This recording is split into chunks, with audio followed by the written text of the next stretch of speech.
Welcome to Hearthside Lore. The Empire. Introduction. It is the year 2520 of the imperial calendar, and Karl Franz is the ruling emperor.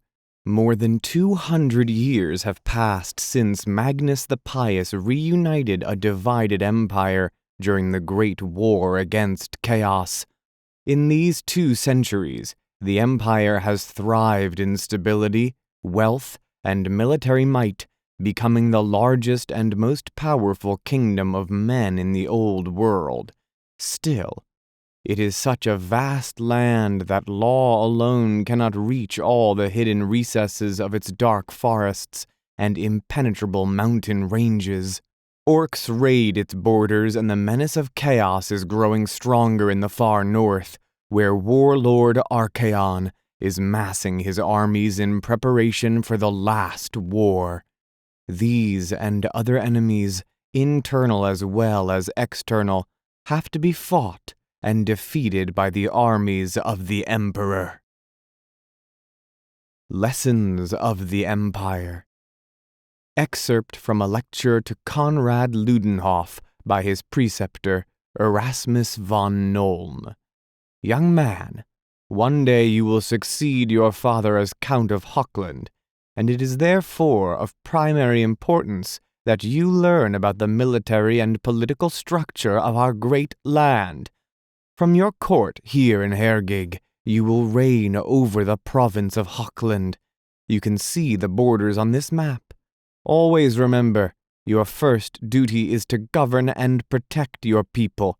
Furthermore, you are already aware that your full title will be that of Elector Count, a title which brings with it even greater responsibility. You will sit in the Imperial Council, together with the other 14 electors. Do you remember who these important people are? The Counts of Averland, Middenland, Nordland, Ostland, Ostermark, Reichland, Sturland, Talabakland, and Wisenland, repeated the young noble in one breath.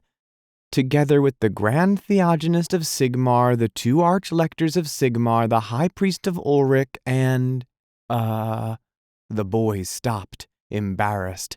And the Elder of the Moot, concluded the old man. Don't you forget him again. His vote counts as much as yours, and we don't want to cause a diplomatic incident, do we?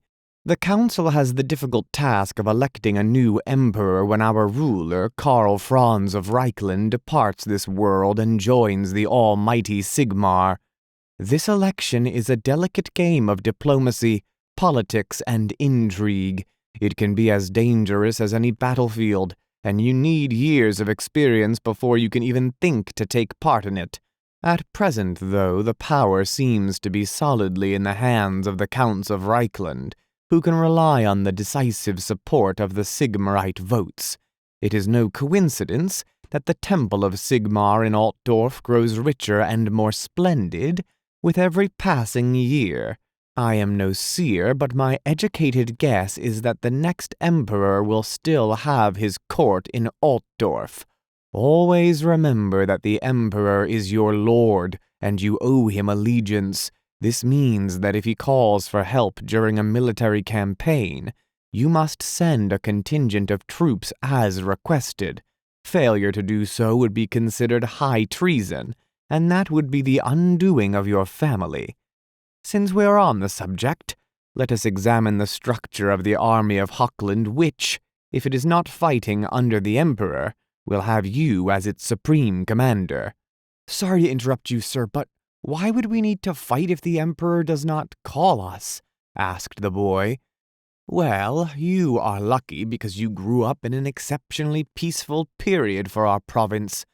Can you remember when 8 years ago your father led his army against a horde of foul beastmen which emerged from the woods on the foothills of the Middle Mountains? Asked the preceptor. Hardly, sir. I was only 4 at the time, smiled the heir. I see. Anyway, our land has many enemies, continued the old man. You may have to fight the tribes of greenskins and the creatures of chaos that live hidden in the vast forests and high mountains of your domain, or even some more civilized opponent, if the Count of Ostland pretends once again to have a strange understanding of where our border should lie. Now, as I was saying, you are the supreme commander of the army of Hochland, but you can delegate command of smaller forces to any officer who you consider to be a valid leader of men. You will always have at your disposal the regiments of our state army, what we call regular troops. These are the professional soldiers who you see training every day on the drill grounds. They are armed and equipped at your expense and are ready to fight at any time. Mostly they consist of infantry regiments, distinguished by the weapons they carry, such as halberdiers, spearmen, swordsmen, and handgunners. The sons of the nobility form our most modern and deadly cavalry, the Pistolier Corps, where you too will serve for some time in order to gain some invaluable experience of warfare. With pride, sir. And what about the great swords? Asked the boy with enthusiasm. And the cannons! I was getting there, retorted the old man. The great swords form your bodyguard in the garrison of your castle. They are your best soldiers, stern veterans who have sworn to give their lives to protect you. They are equipped with the best weapons and armor we can afford, specially commissioned from the Guild of Dwarf Smiths. The Count's artillery train, on the other hand, comes from my hometown of Nuln, and can field many cannons and quite a few of the new mortars that the engineers have developed. You can also rely on the engineers' school to try their experimental weapons on the battlefield. I've heard they are quite effective, if they don't blow up the first time they're fired. If your state troops are seriously outnumbered, you can resort to militia or irregular troops. The bulk of these is normally made of the riff-raff regiments known as free companies, a collection of adventurers, cutthroats, and scum who lack discipline, but have respectable fighting skills. Furthermore, trappers from the northern woods make splendid scouts, and there are always Chilean crossbowmen looking for employment. If you are looking for a more reliable force, you can summon the knights for help. The closest order, just a few days north of Hergig, are the Knights of the Silver Mountain, who have come to the aid of our house many times in the past. If the knights join your forces, you can count on a formidable ally, but you must be prepared at times to share the command of your forces with their Grand Master. A more esoteric kind of help can be had from the wizards and priests of Sigmar. At your father's court, old Hermann Fuhr and his 2 apprentices represent the College of Fire, and they can contact their brethren in Altdorf to recruit more magicians. It is more difficult to get the priests to come to your aid, as they respond only to their superiors in the clergy of Sigmar. The most zealous and radical ones tend to defy even the centralized control of the Temple of Sigmar and let the voice of their god decide the course of action.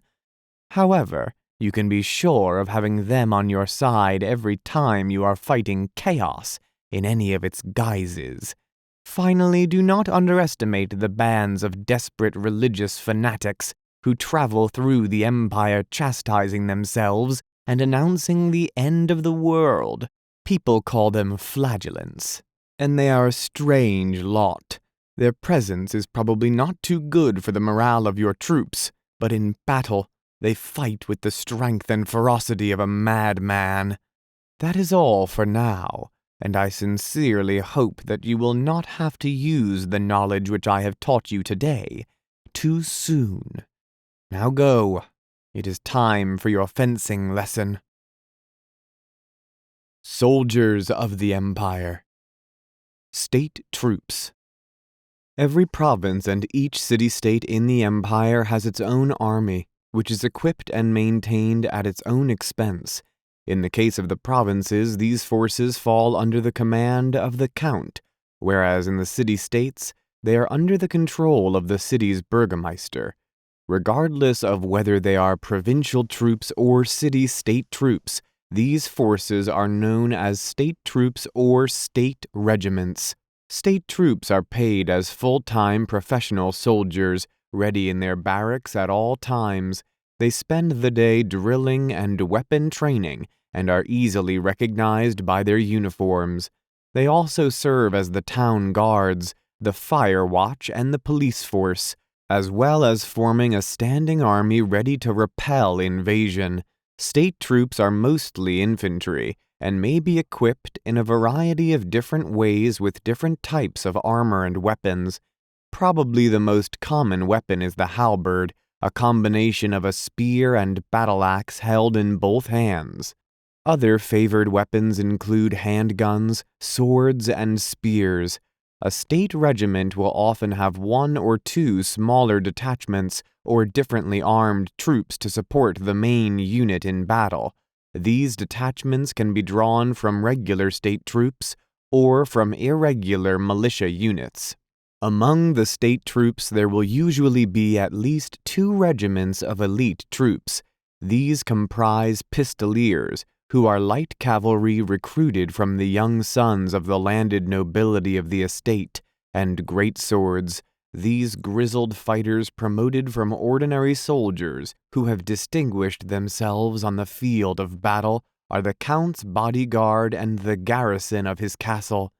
Also included among state troops is the artillery. These cannons and mortars are made to order in Nuln at the expense of a count or burgomaster. State troops wear uniforms decorated in the traditional colors of their province or city. All the troops wear a uniform which has its own distinctive pattern or mix of colors. There are no strict rules about the use of these colors or the way in which they are worn, so it is usual to find a great deal of variation in clothing styles between regiments which originate from the same place. Halberdiers. These soldiers are the most common type of Empire state troops because each elector count is required to have a standing force of halberdiers. The Empire halberd is a heavy weapon capable of dealing terrible damage and is best used against armored enemies and very tough creatures, such as orcs. Spearmen. A formation of spears makes an excellent defensive regiment. Enemies who charge a unit of spearmen are faced with an impassable wall of sharp steel points. Spearmen are more common in the northern provinces. In the southern provinces, which are influenced by nearby Teleia, where the pike is the infantry's weapon of choice, the traditional Empire spears are often replaced by similar pole weapons, commonly called half-pikes. Swordsmen. Swordsmen are expert fencers. They are regarded as romantic and dashing figures, often bravely engaging the best enemy regiments. Their great ability with the sword makes them a tough challenge for even the most skilled opponents. Handgunners. Handgunners are highly effective troops armed with long-barreled black powder weapons. These weapons are known as handguns and are manufactured in Nuln. Often the best marksmen among them get to use one of the deadly experimental weapons created by the Engineers Guild. Militia. Broadly referred to as irregular troops, militia units are called up as required, and no one can foretell how many men will turn up at the muster. These troops receive no formal training or discipline, and are armed with their own equipment at their own expense.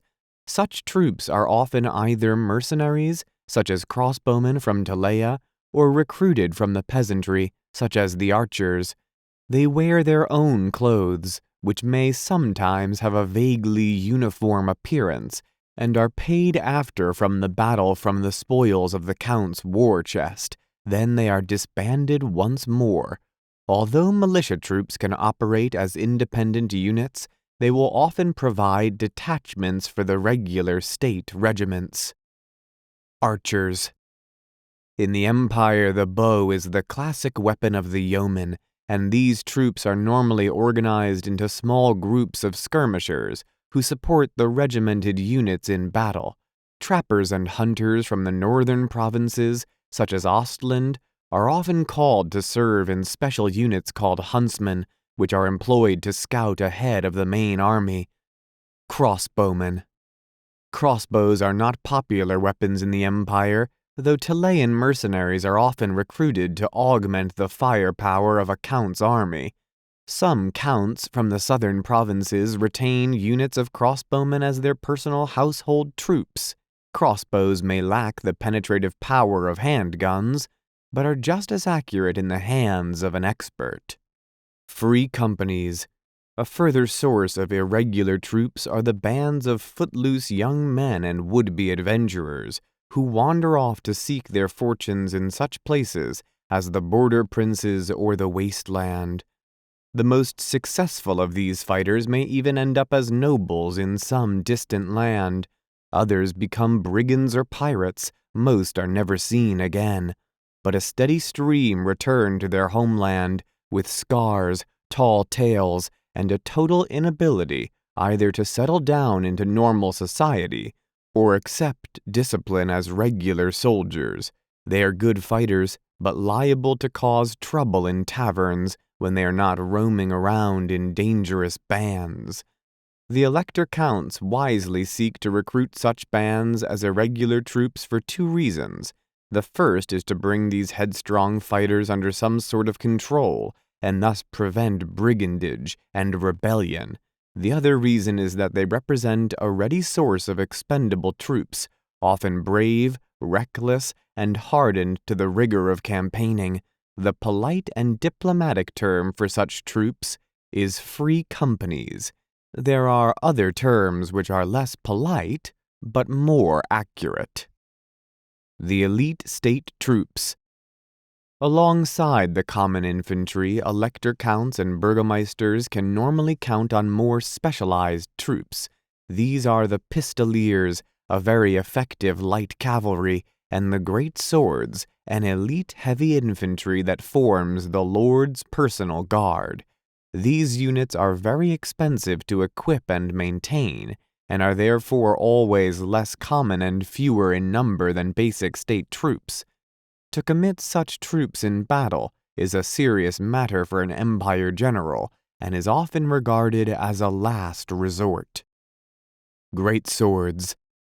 Members of the great swords are personally picked by the elector counts from among the champions of their troops. To gain such promotion, a soldier must distinguish himself under the eyes of his commanding officers, or accomplish some heroic feat of arms, and survive the experience. Great swords form the garrison of the count's castle, and their personal bodyguard on the battlefield. Equipped with deadly two-handed swords and superb suits of full-plate armor made by dwarf smiths, great swords swear to never give ground to the enemies of the empire, and to protect the count at the cost of their own lives. The history of the empire is rich with episodes where these brave soldiers were cut down to a man in a last stand around their count, after all the rest of the army had been defeated.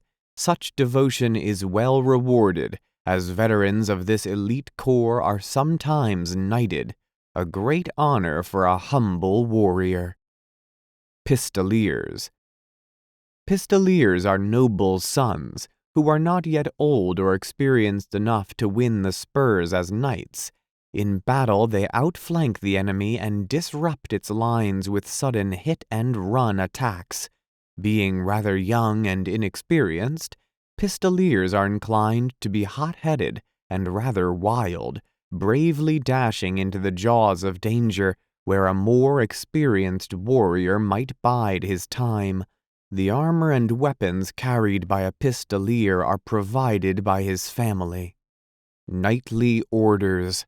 The sons of the empire's nobility often choose to join one of the select brotherhoods of knightly orders. There are many such brotherhoods throughout the empire. Some of the smaller orders recruit from the local nobility, such as the Knights of the Blazing Sun, the Knights of the Black Rose, the Knights of the Broken Sword, etc. Some restrict their membership to worshippers of a particular god and are referred to as Templars. such as the members of the sinister Black Guard of Mor, or the Knights of the Everlasting Light. A knight displays the emblems of his order on his armor and shield, and the style of his armor and dress follows a traditional design. Knights owe their allegiance directly to their lord, the Grand Master of their order. Each order has a very complex hierarchic structure, but almost all of them are governed by an inner circle of knights. These heroic warriors have accomplished a mighty feat of arms, distinguishing themselves and earning the right to ascend to this important position. The knights of the inner circle are the elite of the elite, certainly the best fighting men of all the empire. Elector counts often call upon the knights of an order to come to arms and fight as part of their army. To add this crack-heavy cavalry to their own army is vital for the counts. This makes the Grand Masters very powerful individuals, because theirs is the final decision whether the order will join the Count's army or not. Often the condition for this help is that the Grand Master himself assumes command of the army.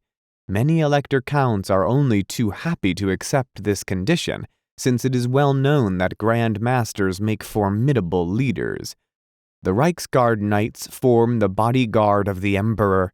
The order was founded during the reign of Wilhelm, the first emperor of the lineage of the princes of Altdorf. Devout Templars of Sigmar, Reichsguard Knights swear to give their lives to protect the Emperor, who is the living incarnation of Sigmar. Their Grand Master is the Reichsmarshal of the Empire, commander of all the Empire's forces, second only to the Emperor himself. The Knights of the White Wolf are based in the city of Middenheim, where they were founded following a great victory against chaos outside the city walls. The Knights are all followers of the god of Ulrich, who is worshipped throughout the Empire, but most notably in the northern provinces, especially Middenland. The Knights wear mantles of wolf skins over their armor, carry neither shield nor helm, and ride to battle bareheaded to show off their long hair and beards. Their weapon is a mighty war hammer, which they swing round their heads, knocking enemy horsemen from their saddles and pounding the skulls of foes on foot. The Knights Panther trace their origins to the wars against Araby, when returning crusaders brought back outlandish animals from the Far East. Some of these knights adopted the panther as their emblem, creating the Order of the Knights Panther. The Imperial Gunnery School. Great Cannons. The Imperial Gunnery School at Nuln is the biggest cannon foundry in the world, and it is here that the Emperor's gunners receive their training. Most counts also maintain their own artillery train, and many cities have cannons to defend their walls. Mortars. Mortars are shorter, heavier weapons than cannons, designed to lob an explosive shell high into the air so that it drops down onto the target. A mortar shell is hollow and filled with gunpowder. The crew light the fuse before dropping the mortar shell into the mortar, while a cannonball may plow through a line of troops and kill 3 or 4 victims. A mortar shell explodes with a tremendous blast, scattering mud and bits of shell over a wide area. A well-placed mortar shell can kill a great many victims at once. The School of Engineers.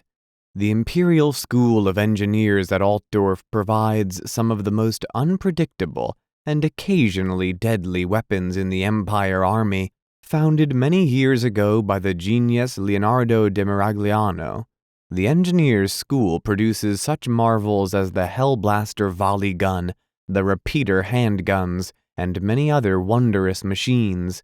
However, it is not just their position as supplier of all that is most advanced and deadly in the way of weapons that makes them valuable on the battlefield. Individuals from the school attend to the artillery of the Empire forces, making small adjustments here and there as the battle rages, and ensuring that the great cannons and mortars perform perfectly. Well, most of the time. Master Engineer.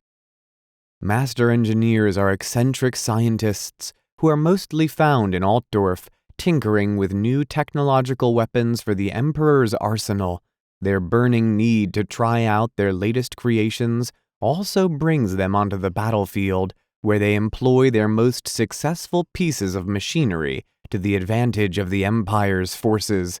Engineers are normally occupied sniping at the enemy with a variety of powerful experimental handguns, but sometimes they cannot resist the appeal of being in charge of the artillery fire. Even if the gunners are quite puzzled by the engineers' unintelligible theories about the parabolic motion of projectiles, their presence does increase the accuracy of the artillery. The engineer's most successful creation is probably von Meinkopf's dreaded Hellblaster volley gun. After the creator's unfortunate death, caused by the malfunctioning of one of his reliable machines, the engineers often tend to observe these interesting prototypes from a safe distance. Hellblaster volley gun. Von Meinkopf's macro mainspring of multitudinous precipitation of pernicious lead. The Hellblaster volley gun has 9 separate barrels divided into 3 decks of 3 barrels, fixed on a circular crank. The advantage of the Hellblaster is that it can fire several shots at once in a devastating volley. A full volley will rip through the toughest regiment, causing immense casualties in the blink of an eye. The disadvantage of the Hellblaster is that it is inclined to jam or misfire. In fact, the chances of being able to fire for a prolonged time are slim, as the weapon is quite likely to malfunction. The Hellblaster's barrels are organized in 3 groups of 3. When the crew shoots, they pull the lever and discharge a group of 3 barrels. Then the crew will rotate the crank and place a new deck of 3 new barrels into firing position, while at the same time reloading the deck, which just fired. Warrior Priests of Sigmar. Sigmar is a warrior god, and his clergy are warrior priests. Sigmar, in his divine, all-seeing wisdom, knows that there are many unseen and supernatural evils and horrors which beset mankind, and so channels his own divine power through his chosen priests. The soldiers of the Empire, trusting in their faith, can withstand and turn back the tide of enemies that assail them, needing only to hear the priests reciting the Deus Sigmar to inspire them to heroism. But it befalls the priests to contend with the foe on the spiritual and magical planes, and this they do with prayers and invocations, almost equal in potency to the spells of wizards, and with the strength of their unflinching minds. Warrior priests of Sigmar are a common sight among the armies of the Empire. They are most often seen preaching and prophesying in the ranks of the common soldiers. Sometimes Sigmar himself chooses someone to be his messenger. He speaks to him and endows him with a measure of his own spiritual strength, power, and authority. This blessing may fall upon any man, be he noble or commoner. Thus are recruited the clergy of Sigmar's own cult, and it is from among the humble priests that the higher echelons of clerics arise, even unto the powerful positions of lectors or the grand theogonist himself. Every city, town, and village of the Empire has its shrines to Sigmar and priests of his cult. Thus a warrior priest is ready at hand to inspire the people, whatever trials may come. These priests are recognized by their robes and by the insignia of Sigmar which they wear, in particular the image of the holy hammer. Warrior priests go about their tasks in castle and camp, blessing the soldiers, healing the wounded, and inspiring everyone with the words of Sigmar. When Sigmar calls upon his priests to speak, they do so, rousing tired and flagging soldiers to righteous fury with their fervent sermons. Among the many evils which beset the empire, there are 3 heresies which a priest of Sigmar will recognize instantly and denounce: malign sorcery, the curse of undeath, and the vile worship of chaos. From these evils may holy Sigmar deliver us. Flagellants. The old world is a dangerous and often cruel place, where war, plague, and the vagaries of nature can destroy whole towns and force their inhabitants to become beggars, vagabonds, and brigands. It is probably no wonder that many are driven mad by the terrible hardships that they suffer. Many see their condition as a sign that the realms of men are about to collapse, that they are living in the last days of a dying world. It is quite common for these hordes of penniless zealots to band together under the leadership of some ranting madman, a preacher of apocalyptic doom. These bands travel the towns and cities of the old world, spreading their nightmarish vision of doom and despondency. When they hear there is a battle brewing, flagellants gather together in anticipation of the final, apocalyptic conflict. As the armies clash, the flagellants throw themselves into the fray in a gesture of sacrifice and doom. Due to the constant hardships they are forced to endure, many of them self-inflicted, flagellants feel almost no pain and are difficult to kill. They are also completely fearless, having long since confronted their own vision of world destruction. Nothing holds any terror for them any longer. The Empire Bestiary. Griffins. These are wild and dangerous creatures that hunt from the tallest crags of the northern World's Edge Mountains. Brave adventurers seek out their high nests and steal their chicks to raise in captivity. Only in this way can a griffin ever be made tame enough to allow anyone to ride it, and even then they are temperamental and ferocious beasts. Griffins have fierce heads with a hooked beak like that of a huge bird of prey. Their forequarters, too, are feathered, with scaly limbs bearing powerful claws that are bird-like and razor-sharp. Behind its huge feathered wings, the griffin's body is furred, and it has huge taloned paws and a tail like that of a great hunting cat, such as a lion or tiger. Some griffins have great golden pelts like mountain lions. Others have skins which are spotted or striped, or which are as black as night. The Emperor Karl Franz is famous for his extensive collection of creatures at the Imperial Zoo in Altdorf, including the griffin Deathclaw, which the Emperor has ridden into battle on many occasions. Taken from its nest as a chick and raised by the Emperor himself, the griffin has formed an unusually close bond with his master and has learned to obey commands. Deathclaw frequently flies freely above Altdorf, returning to his cage at nightfall, much to the relief of the citizens. During the Battle of Blood Keep, Deathclaw stood over the fallen emperor, defying his enemies to come near and slaying several who tried.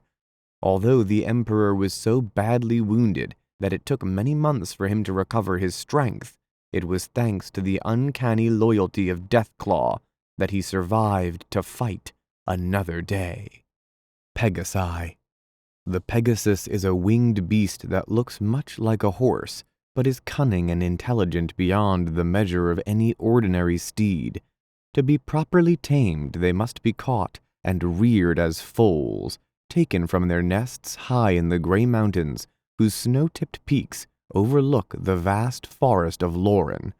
Once tamed, they are loyal creatures who willingly obey their masters and respond to his slightest command.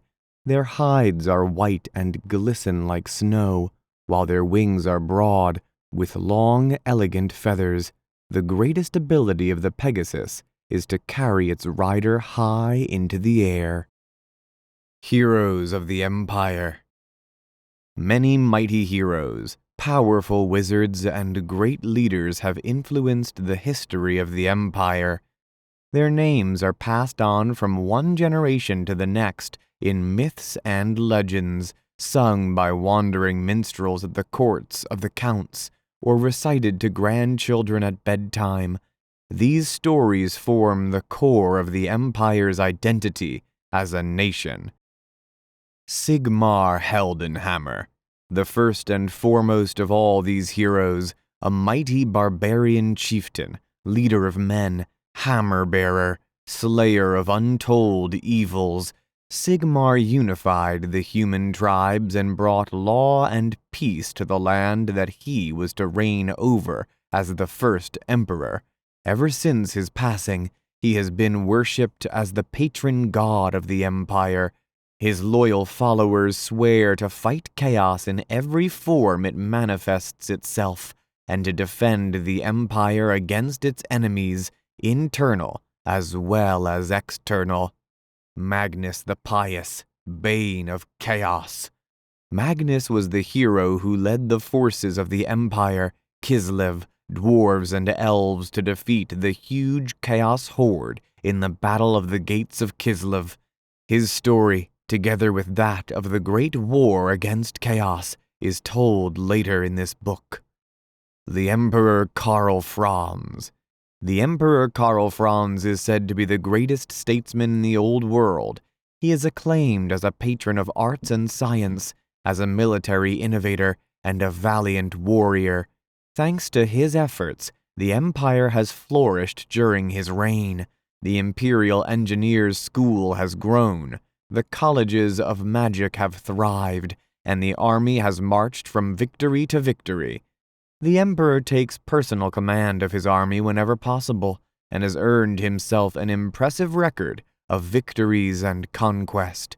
The Emperor's armor was made for him by dwarf smiths, and incorporates some of the actual armor worn by Magnus the Pious at the Battle of Kislev.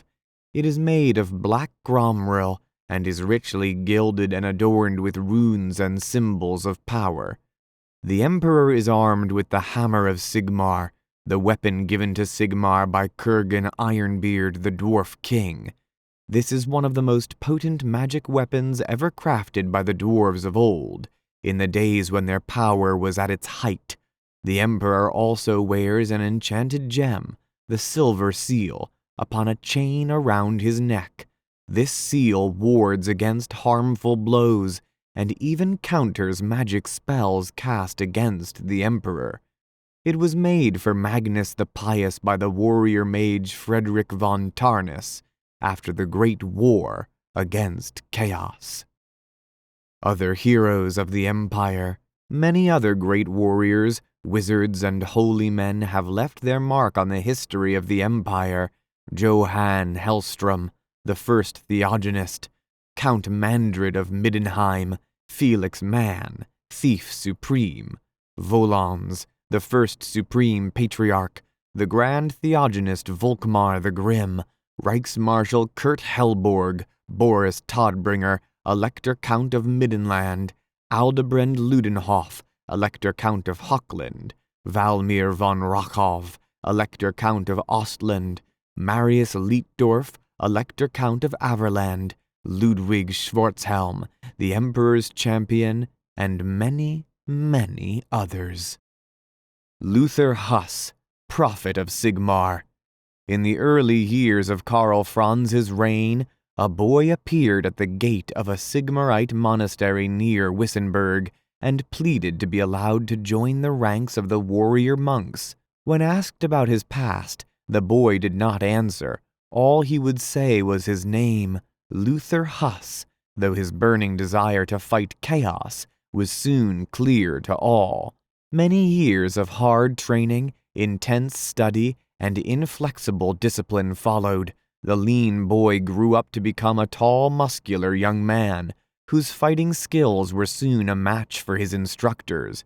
He also proved an eager student of the way of Sigmar, and, at the completion of his studies, He could engage his old teachers in subtle dialectic duels. One thing remained for Luthor to earn a place amongst his brothers. He needed to face darkness in battle and defeat it. Luthor left the monastery and walked across the Empire, preaching faith in Sigmar and looking for a sign, a chance to prove his worth against chaos. He finally had his chance in Wismund, a small town at the edge of the Drakenwald forest. When Luthor reached Wismund, he found a great commotion among the population. Squads of the town's militia were in full alarm. Peasants and woodmen were flooding to the relative safety of the town's palisade with their livestock. It looked as though they were preparing for a siege. Luthor soon found out that a large band of beastmen had attacked the area, and many isolated communities had already been destroyed. Painful memories of his childhood flickered through the novice's mind. He was soon busy striding around the town, inspiring the defenders with fiery speeches and helping them get ready for the imminent attack. Help had been sent for, but the nearest garrison of regular troops was in Helmgart, and reinforcements would take days to reach Weismund. Suddenly, the foul children of chaos were upon the town. Great were the feats of valor that Luthor accomplished. The power of Sigmar was strong with him that day. His mighty warhammer struck down many abominations, and a supernatural aura protected him during the fight. The blows of the enemies were unable to pierce his armor, and the evil sorcery of the shaman who was leading the beastmen was totally powerless against Luthor. Even a huge bull-headed horror succumbed to the implacable priest. After 2 days of uninterrupted fighting, an Imperial relief force reached the town and the beastmen fled back into the forest. Luthor joined the troops in their pursuit, but when the soldiers reached the edge of the wood they stopped, judging it folly to continue under the dark canopy of trees. Luthor was undeterred and followed the fleeing creatures of chaos, determined to wipe them all out. The soldiers set up camp close by in case the beastmen decided to return. Soon everybody was convinced that the ferocious novice had surely been killed. But after 3 days, Luthor emerged once more from the forest, his armor in tatters, his exhausted body covered in the blood of his enemies. Luthor reached the camp dragging behind him the massive horned head of the shaman. After this victory against chaos, Luthor returned to the monastery where he was ordained. From that day on, he joined his brothers on the battlefield, where he distinguished himself fighting the minions of darkness. Luthor quickly rose through the ranks and eventually was chosen to join the delegation representing his order at the Sigmarite Council in Altdorf. The reason for this council was the election of a new Archlector to replace Manfred of Nuln, who had disappeared in the north during his crusade against the Chaos warlord Archaon. Luthor was deeply troubled by what he witnessed in the council. He saw fat clergy more concerned with politics and business than in pursuing the holy mission bestowed upon them by Sigmar, the fight against chaos.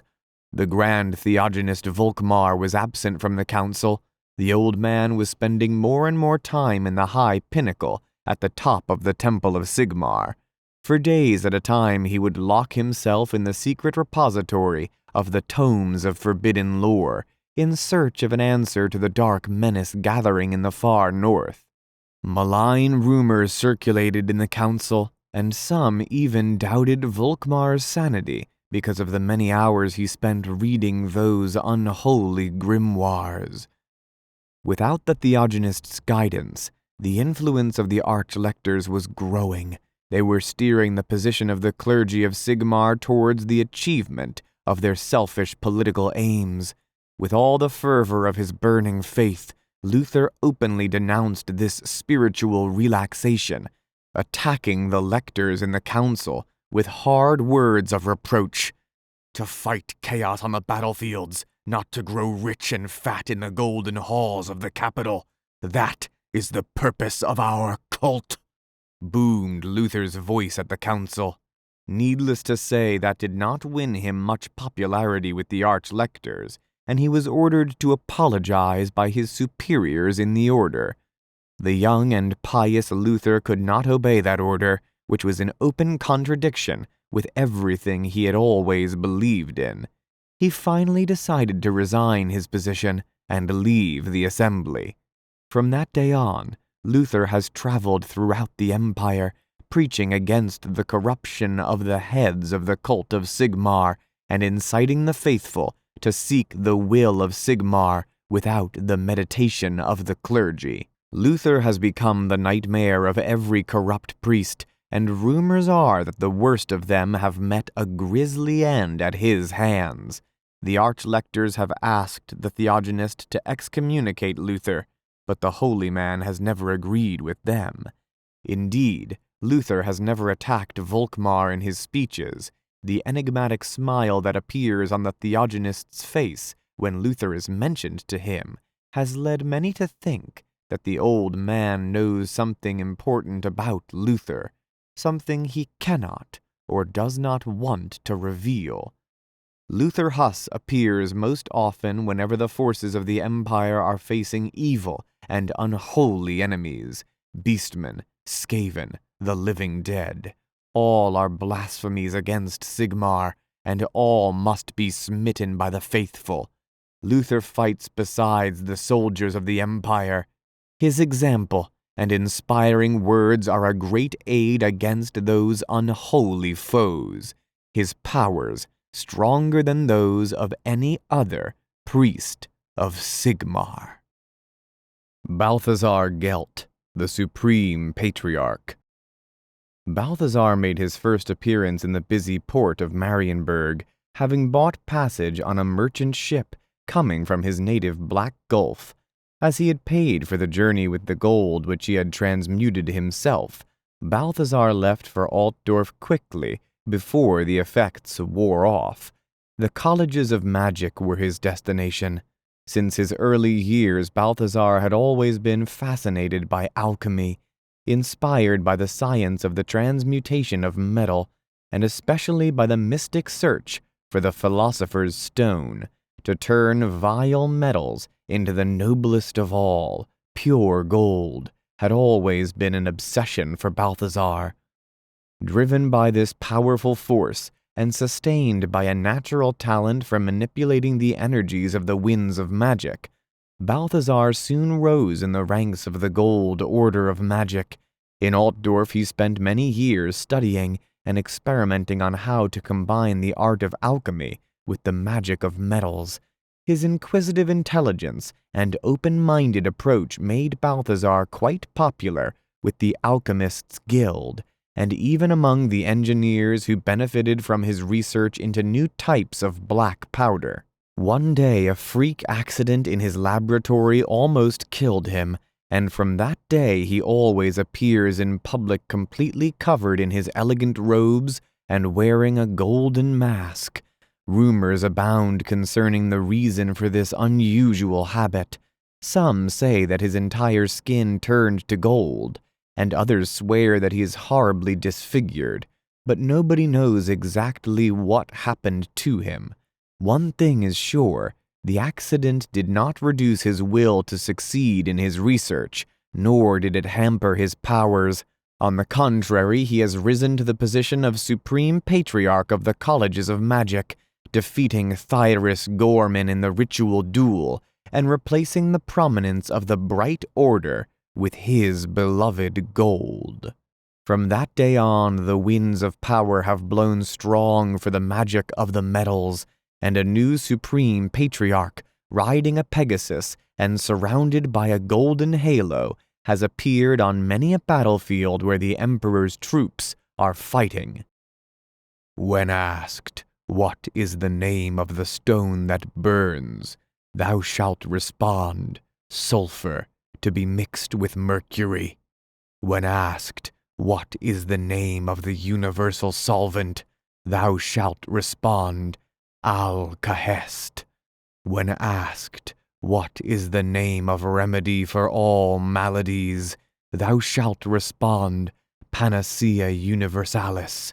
When asked, "What is the name of the acme of the art?" thou shalt respond, "The elixir of life." When asked, "What is the name of the noblest of metals?" thou shalt respond, "Gold." Balthasar Gelt, The Training of the Alchemist. Thyrus Gorman was confident. He had won the ritual duel for the last 3 times in succession, and his powers were stronger than ever. His mastery of the fiery element was unmatched. Clad in the red robes of his order, Thyrus was wearing all the symbols of his positions as Master of the Bright College and Supreme Patriarch. Standing almost 7 feet tall, hands on the hilt of his magic sword, Thyrus was an imposing figure. He was ready, on the ritual position of the ruling patriarch in the great hall of the duels. The huge chamber was shaped like an 8-sided prism. The thick walls, the ceiling, and the floor were made of gloss-smooth obsidian. That black stone was the bane of magic, totally refractory and inactive. Thyrus could feel his powers dimmed by the presence of so much of it all around him. Under the symbol of their own wind of magic, the masters of the other orders were standing in alcoves carved in the 8 walls, protected by powerful enchanted barriers. Replacing the Patriarch in the position of the College of Fire was Hans Feuerbach, Thyrus's most gifted apprentice. The obsidian chamber and the presence of the 8 most powerful wizards in the Empire were necessary to contain the powers that the 2 contestants would soon unleash. After all, the winner of the duel would gain the title of Supreme Patriarch for the next 8 years. The objective of the challenge was to reach the center of the hall, where an altar stood, shaped in the guise of the great wheel of magic. Levitating above its hub was the Staff of Volans, the staff of the Patriarchs. The first contender to lay his hands on the staff would have his powers immediately amplified by the ancient artifact. At that point, the other wizard normally surrendered if he knew what was good for him. Anything was allowed to stop the opponent from approaching the altar, and in the past there had been fatalities among the contestants. The position of the challenger was still empty. Thyrus's opponent was late. "Maybe the upstart is scared," thought the Patriarch. The 3 opponents he had defeated were all masters of their own order, while this Balthasar Gelt was just a young alchemist. A promising one, though. Thyrus had witnessed his brilliant progress through the selections for the position of challenger. But gold wizards had never struck Thyrus as great warriors. The main tactic when fighting them was to keep a reasonable distance, to stay out of reach of their touch. Failure in doing so could result in being turned to a golden statue, and Thyrus had other plans for the future. Finally, the challenger walked into the hall through the gold entrance. The gate was immediately sealed behind him. Thyrus examined his young opponent and realized immediately that there was no trace of hesitation in him. He could not see the face of Balthasar because of the mask he always wore, but could clearly understand from the posture of his robed body and from his resolute stride that the gold wizard was not there to lose. Balthasar Gelt assumed his codified position, 8 steps in front of the gold wall, and stood ready. After the preparatory ritual, silence fell on the hall, and tension began to build. The challenger had to take the first steps toward the hub, thus starting the duel. Balthasar moved in. A gesture, a few words of power, and a golden light surrounded him. The young wizard suddenly melted into a pool of liquid gold that zigzagged towards the altar. Thyrus laughed and formulated a counterspell while summoning the mystic crimson bands to hold his opponent. When he saw the gold wizard trapped, Thyrus cast a second spell. He was immediately enveloped by fiery wings and lifted into the air towards the staff. A surge of golden energy vaporized the bands. Then suddenly, Thyrus crashed to the floor with a scream. The robe of the bright wizard, his wide mantle, and everything he was carrying had suddenly turned to lead. Balthasar started to walk towards the altar. In a split second, the body of Thyrus was enveloped in intense flames that quickly melted the lead, and the Patriarch was back on his feet. A scarlet scimitar, the concrete manifestation of Thyrus's anger, materialized in the air and streaked towards Balthasar. The scimitar was met in mid-flight by a burnished gauntlet, similarly conjured, and the two spells cancelled each other out in a flash. Next, Balthasar fought back, and a golden cage imprisoned the red wizard. Thyrus felt mocked by the refusal of his opponent to use offensive spells, and a ray of intense heat erupted from his outstretched hand. The fiery energy carved a great hole in the cage and hurtled towards the gold wizard. Balthasar raised his left-gloved hand, and the beam was stopped by a shimmering golden shield. Thyrus kept up the pressure, and the ray focused to a very thin lance of red energy. Balthasar's shield was growing dimmer under the attack, and he obviously could not resist much longer. The right hand of the gold wizard rose and glowed for an instant, with no apparent effect. The Patriarch was triumphant. Soon the challenger would have to surrender or be turned into a pile of charred bones. Then, Thyrus suddenly realized that something strange was happening to his legs. He felt a sensation of icy coldness starting to spread up his lower limbs. Thyrus had to interrupt the attack. He looked down. With terror, he realized that his body was in the process of turning to gold. How was it possible? He had not been touched, unless his own heat ray. The ray had established a contact between the two wizards. The cursed Balthasar must have channeled the gold energy along Thyrus's own spell. For a second, the Patriarch was in the grasp of sheer panic. Such skill, such control. Then his warrior spirit took control once more, and he directed all his fiery energies in a desperate attempt to stop the transmutation. He concentrated on the cold feeling of the metal and fought it back with all the fire in his veins. After a difficult struggle, the Patriarch managed to stop the gold energy at his waist. He raised his head again, just in time to see Balthasar, now only a few yards from the altar. With his legs still paralyzed, the Patriarch raised his arms and evoked the most powerful defensive spell of his order. A great wall of fire appeared between Balthasar and the altar. The creation stretched from one wall of the vast chamber to the other, and reached the vaulted ceiling. Thyrus directed all his remaining energies to raising its temperature. Soon the barrier was burning white with heat.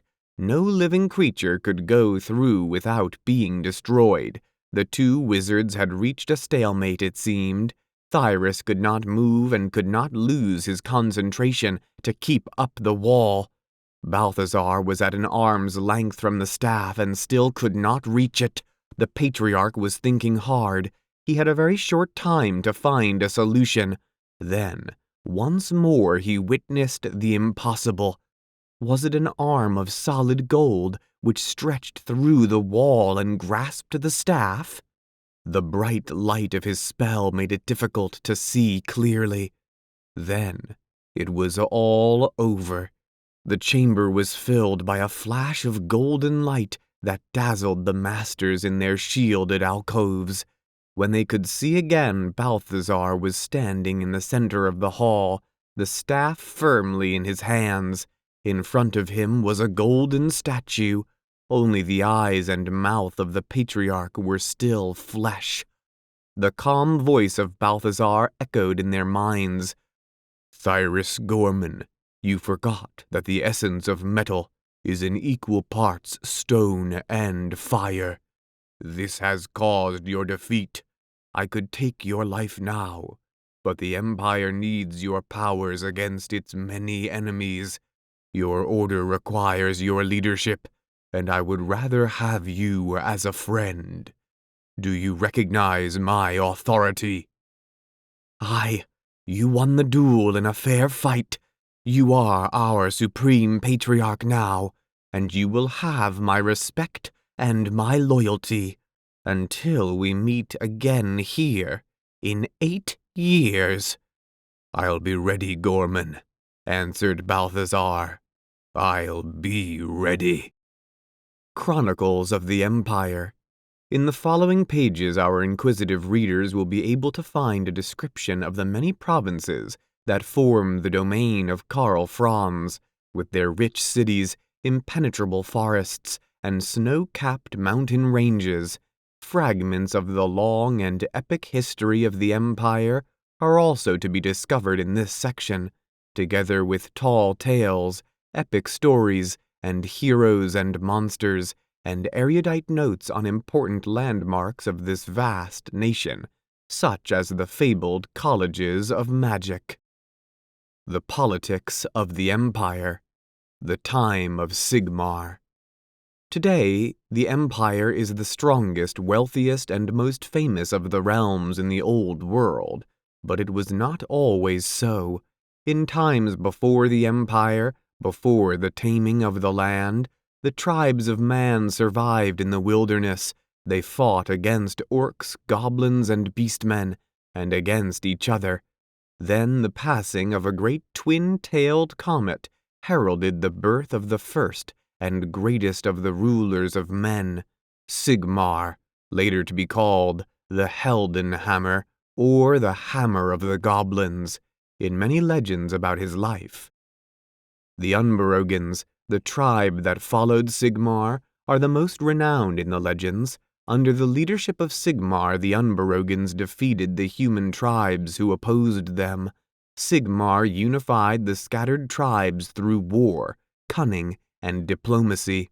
He was a great warrior and a charismatic leader, but above all he had a vision, a land ruled by men, which was free of orcs and goblins, governed by fair laws, and protected by a strong army. In dwarves he found staunch allies who armed and equipped his warriors with steel weapons and armor, recognizing the need of support in their never-ending war against orcs. The Teutogens were their main human competitors in war, and these fought long and hard against the Unberogans, until finally acknowledging their rule when their chief was defeated in single combat by Sigmar. Though the Unberogans and the Teutogens were the greatest of the tribes, the legends mentioned many others as well. Thuringians, axe-wielding men of the mountains, Cherusans, the master hunters, and Merogans, with their long spears which were said to be the terror of orc warriors. All in all, 12 great tribes followed Sigmar as he waged war to free the lands between the mountains and sea from the grip of the orcs and other evil creatures. With his dwarf allies, Sigmar utterly crushed the massed armies of the orcs in the Battle of Blackfire Pass, inflicting on them the greatest defeat of all time. After the battle, when Sigmar stood victorious, he divided his newly founded empire between the 12 tribal chiefs who commanded his warriors in battle. Their holdings would become the provinces of the empire, and in due time, their rulers would be known as Elector Counts. The division of the empire. Though the empire is often referred to as a single nation, this is not really the case. This great kingdom of men is not as unified as it would first appear to some. In fact, the empire is a group of individual and independent states, joined together by ties of culture, language, and common interests. Today, in the time of Emperor Karl Franz, these states are of two kinds, city-states and provinces. Originally, only the provinces held political power, but over the years larger cities have grown in importance and become self-governing. The provinces are based upon the ancient tribal homelands, whose people were ruled by their own chieftains, who became counts during the reign of Sigmar. Some of the provinces are now lost to war, hunger, or plague, while others have been renamed or changed their shape. In addition, old rivalries and hatreds have caused many civil wars within the borders of the empire, further fragmenting the land's unity. Thus, several provinces of old no longer exist. The cursed province of Sylvania, for example, long haunted by the dread vampire counts, was once of great importance, but is now a backward rural area ruled by the Count of Stirland and shunned by all sane folk. Solland is no more than memory now, for it never recovered from the destruction wrought by the orc warlord Gorbad Ironclaw. Marienburg was once part of the empire, but gained independence through a massive transfer of gold into the imperial coffers during the reign of Boris Goldgather. Any subsequent attempts to subdue Marienburg and bring it back within the rule of the empire have failed, and today Marienburg remains a fiercely independent city where the Count of Norland, nominally the ruler of Marienburg, is forced to return under pain of death. The imperial electors. The counts are hereditary rulers whose families have long held the position of an imperial elector. Over the centuries, the title of count has passed from family to family as old dynasties withered away, intermarried, or perished in battle. With the death of the emperor, the counts gather to choose one of their own number as successor. Hence, in addition to being counts, they are also electors of the new emperor, and for this reason their full title is more properly elector counts. Though all counts of the empire are electors, there are others who have gained the right to vote through politics, bribery, and religious influence. The powerful cults of Sigmar and Ulrich, the old god of wolves and winter, can both cast their vote and influence which count will become the emperor. Curiously, even the elder of the Mootland, the leader of the halflings, has earned the right to vote in the election, due to the halflings' contribution to imperial cuisine. However, the current elder of the Mootland, Hismi Stoutheart, is more interested in the timing of his next meal than political intrigues. The Rune Fangs. After the bloody battle of Blackfire Pass, where the power of the orcs was broken for 1,000 years, King Kurgan Ironbeard showed his gratitude to Sigmar by presenting a gift of magic to the newly fledged empire. A dwarf will always repay a favor, just as he will never forget a grudge.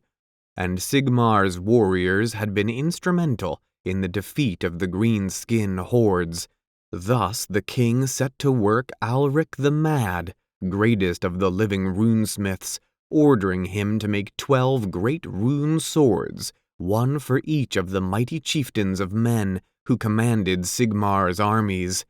It is the lore of runes which entraps and binds the winds of magic into the metal and makes the dwarves unrivaled smiths, whose magical weapons, armor, and talismans are prized even above the works of the great elven smiths.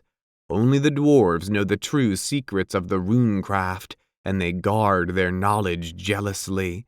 Now this skill was harnessed to make blades of unsurpassed power for Sigmar's generals.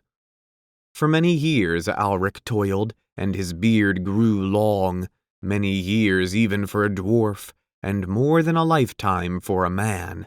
When Alric finally emerged from his secret forges beneath the mountains, Sigmar had long since passed eastward to whatever fate overtook him. and the chieftains who fought for him in the beginning were long dead. The runefangs were presented to the ruling Emperor Heydrich, who divided them between the Elector Counts. Each blade was a mighty weapon in its own right, making the wielder all but invincible on the battlefield. It also became a symbol of the authority and prestige of the Elector Count who wielded it. Many years have passed, and the Empire has fought many wars and withstood countless invasions, but the runefangs have survived through the ages. 10 are in the hands of the Elector Counts themselves, while the runefangs of Solland and Drakewald now rest in the Imperial Armory of Altdorf, brought forth only during times of strife and war. Many times in the past, runefangs have been lost to the enemy, only to be later recovered. The most famous of these tales is the legend of the Solland Sword. It was taken by Gorbad Ironclaw, the greatest of all orc warlords ever to tread the soil of the old world. The ravages of this dreaded green-skinned despot devastated Solland to such an extent that it has never recovered. The Count of Solland was slain by Gorbad, and the runefang taken from his corpse. It was only after many years that an expedition of dwarves and men recovered the revered blade from a chimera's lair beneath the mountains of the world's edge. Today the runefangs remain as they always have been, symbols of the glory of the Empire and magical weapons of terrifying power.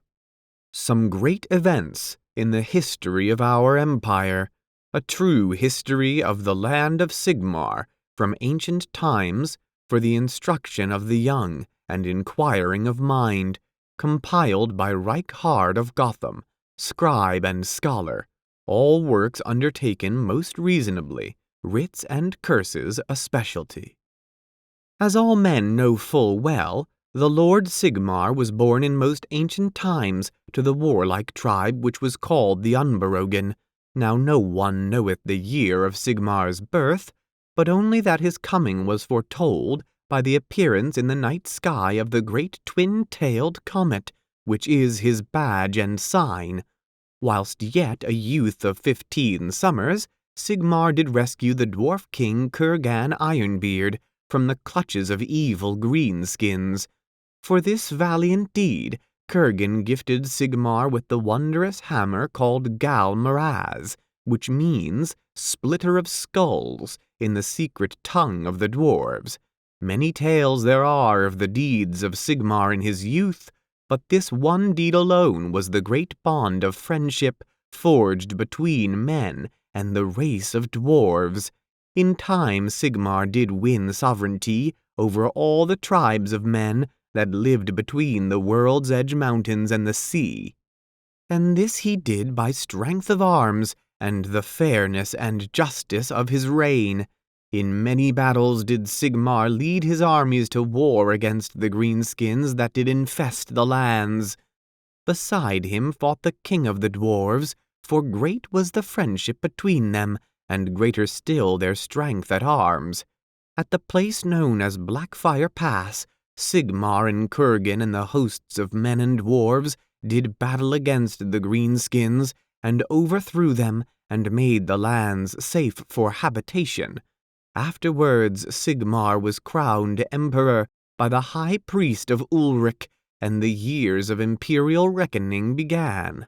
And that was 2,502 years before the ascension of our beloved Emperor Karl Franz of Altdorf. It is said that Sigmar did rule for 210 years.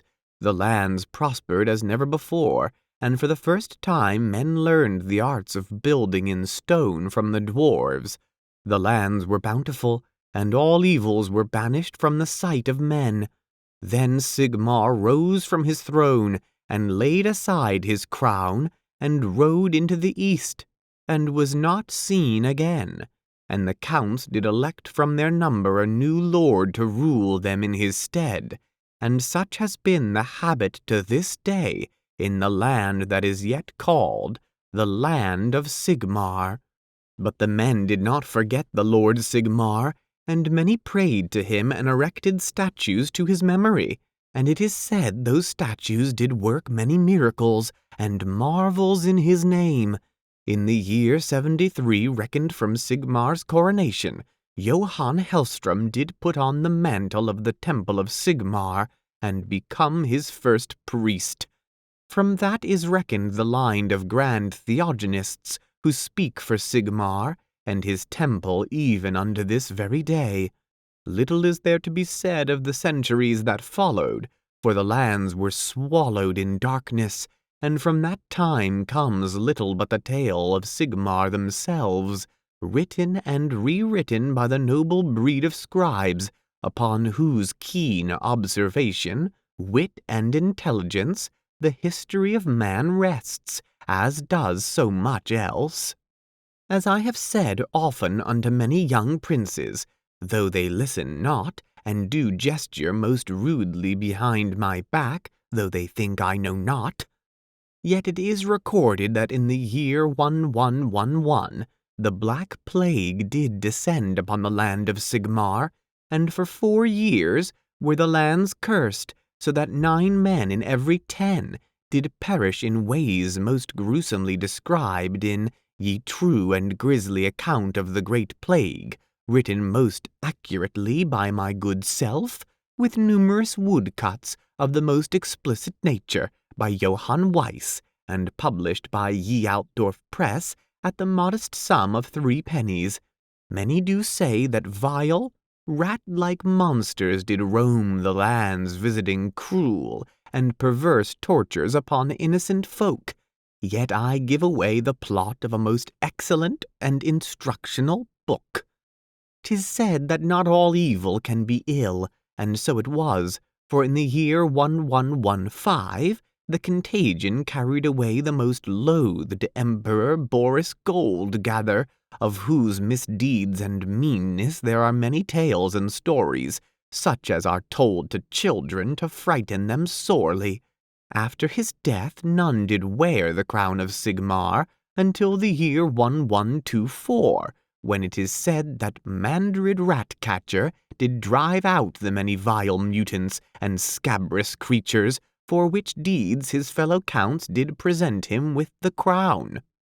Mandrid did reign in the land of Sigmar for many years, until he was most cruelly slain, some say by the very evil creatures he had thought destroyed. Thereafter there was strife in the land, and none did wear the crown of Sigmar, though many did claim it for their own. Old Reichard's Almanac, Part 2. Eventually, and after many wars, the lands of Sigmar did divide into 2 parts. There were those counts who did follow the Ottilian emperors of Telepacland, the descendants of Empress Ottilia, and there were those who continued to choose an emperor from their own number, who called themselves the Electorate Emperors. This division can be traced to the time of Empress Ottilia in the years following 1360. There stands yet an ancient and most worn statue of the Empress in the marketplace of Talabaim, which depicts her with her consort, the river god Tal, whom the people of that town venerate even above the Lord Sigmar himself, for such is their impudence. Of these years, which we know as the Crusades against Araby, I will speak but briefly, in the sure and certain knowledge that there lies at hand a copy of that most excellent work, a true and bloody account of the wars against Araby, by my own self, with woodcuts, by the renowned Johann Weiss, sparing no gruesome detail in the rendering of events on battlefield, bazaars, or harem, published by Ye Altdorf Press, and a bargain at 1 shilling only. In the year 1547, the Count of Middenheim did proclaim himself emperor in the name of the wolf god Ulrich, and so began what we students of history call the Age of the 3 Emperors. What we students also know, if we have been paying attention and not slacking and bickering like some young princes I could mention, though I name them not, is that in the Age of the 3 Emperors, though there were always 3 main claimants to the throne of Sigmar, there were oft times many more. So many emperors there were, that indeed there was none, and all was anarchy and war. Chief among the war-makers were the rival emperors of the electorate, the Ottilians of Talabecland, and the Ulrich or Wolf emperors of Middenheim. So it was for many years, and the land of Sigmar grew weak, and the enemies of man waxed strong beyond its borders. In the year 1707, an evil and most huge orc warlord named Gorbad Ironclaw did lead an army of greenskins through the Blackfire Pass. The city of Nuln was sacked, and Eldred Count of Solland was slain, and the land of Solland devastated, and the sword that Sigmar gave his forefather was lost. Then Gorbad led his army north along the Upper Reich, and met and defeated the Count of Wissenland at the Battle of Grunberg, which lies to the south of Altdorf. Then Gorbad lay siege to Altdorf, and during the siege Sigismund the Electorate Emperor was slain by a great beast, but Altdorf was not taken, and the orcs were driven away. Alas! Though the land of Sigmar was weak and divided, none would give up their claims to the crown. In the year 1979, the electors chose Margritta of Marienburg as their new empress. The Grand Theogenist was much vexed by this choice, for he was of the kind much opposed to the raising of women to the throne of Sigmar, and he did refuse her the crown, though many said it was not his right, but that of the counts alone. Yet his voice was not without influence, and so each count went his own way, and each was divided from each other. The land of Sigmar was riven by war and rivalry. Many powerful cities did look to their own means for defense in those times, and the merchants and usurers did profit overmuch. In the year 1999, the twin-tailed comet of Sigmar was seen again in the sky above the city of Mordheim, which was consumed in fire and by the wrath of Sigmar as a sign of his anger. The city of Mordheim was a place of ghosts, and other fell things did dwell therein. Yet the people learned not, and turned again to their wickedness. So it was that a great evil did grow unnoticed in the county of Sylvania. Vlad von Karstein, the first of the notorious vampire counts, whose bloody and most horrific deeds are recounted in such stirring detail in the true account, a most bloody and heinous tale of vampires, by this author, and available in a broadsheet format from ye gutter press at a mere groat, wherein the dead do rise from their tombs, and zombies do walk in the night, and mighty spells of evil are woven, and blood is drunk from the white throats of maidens, all rendered in unrivaled descriptive detail. All this did happen in the year 2010, yet who knows what lurks behind the arras yet? In the year 2145, Manfred von Karstein, the last of the vampire counts of Sylvania, was destroyed at the Battle of Hel Fen, and the world was rid of a great evil. Much fictitious and fanciful works have been written that imply otherwise, in the most part by authors of an inferior talent, and little regard for ye facts. Believe them not. In the year 2302, much disturbance there was of the atmosphere in Glowenach. A full-grown pig was born that wore a crown about its head, and had 8 legs, and great iron fangs like swords. In the Reichland there was a mighty pox of boils, and blood was seen to drip from the statues in the temple of Sigmar, or so it is recorded. All this was but the herald of a great evil in the north, and soon the dark gods did unleash their minions upon the lands of men, and the great war against chaos did begin. Demons did cavort in the lands of the north, and the world was changed as they passed. They did cross the river Linsk, which did turn to stinking pus, and then they did destroy the city of Prague in its entirety. There was much outrage in the empire at that time, though there was no emperor to lead them. The gallant folk of Sigmar did rise and march to the north. Their leader was Magnus of Nuln, a great scholar and student of religion, who was called Magnus the Pious. Few today save the educated read his treatise on the 100 Names of Evil, and his famous speeches, The Overthrow of Chaos and Sigmar's People. Yet all might be had in abridged form by this very author under the title Ye Deeds of Ye Emperor Magnus, with many artful woodcuts of demons and fell beasts by Johann Weiss. This, at a mere 6d from the Altdorf Press, is unmatched value for the serious student of history. At the Battle of the Gates of Kislev, Magnus and the men of the Empire, in company with the Tsar of Kislev and a mighty force of dwarves, did meet and defeat a horde of demons and such mortals and beasts as follow the dark gods. Their names can be mentioned not in this instruction, written as it is, for the general consumption, yet they may be learned by those of an inquisitive mind, and their natures may be understood by the intelligent and strong of will. In the year 2304, Magnus the Pious was elected emperor and built his court in the city of Nuln, and his badge was that of the griffin.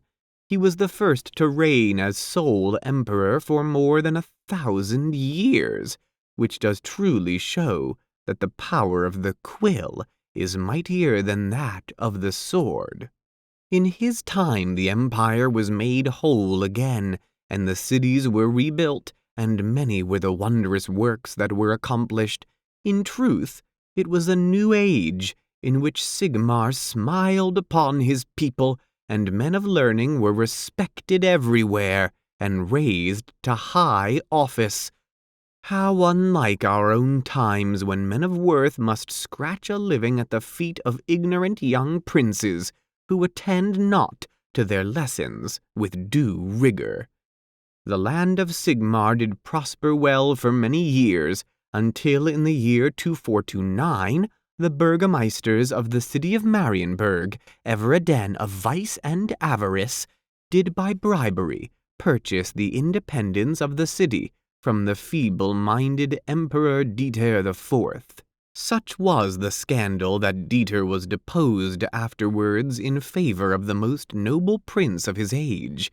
This was Wilhelm, Prince of Altdorf, ancestor of our most beloved Emperor Karl Franz, whose wit, native intelligence, discernment, and generous patronage are as marked today as was that of Wilhelm in his own.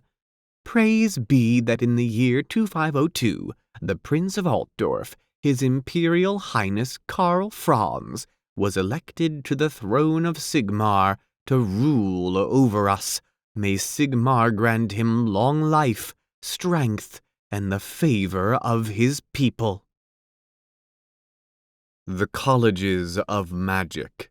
In former times, the people of the Empire had little to do with magic, believing all sorcery to be inherently evil.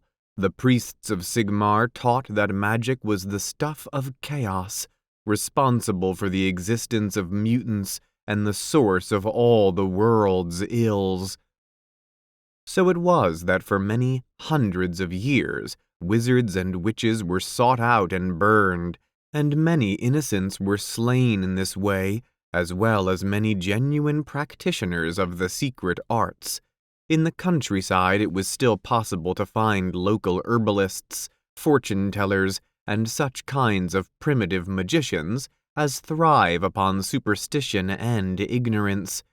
Yet even these folk were not safe from the zealots amongst them, and many found themselves driven from village to village, or tortured and burned by the witch hunters.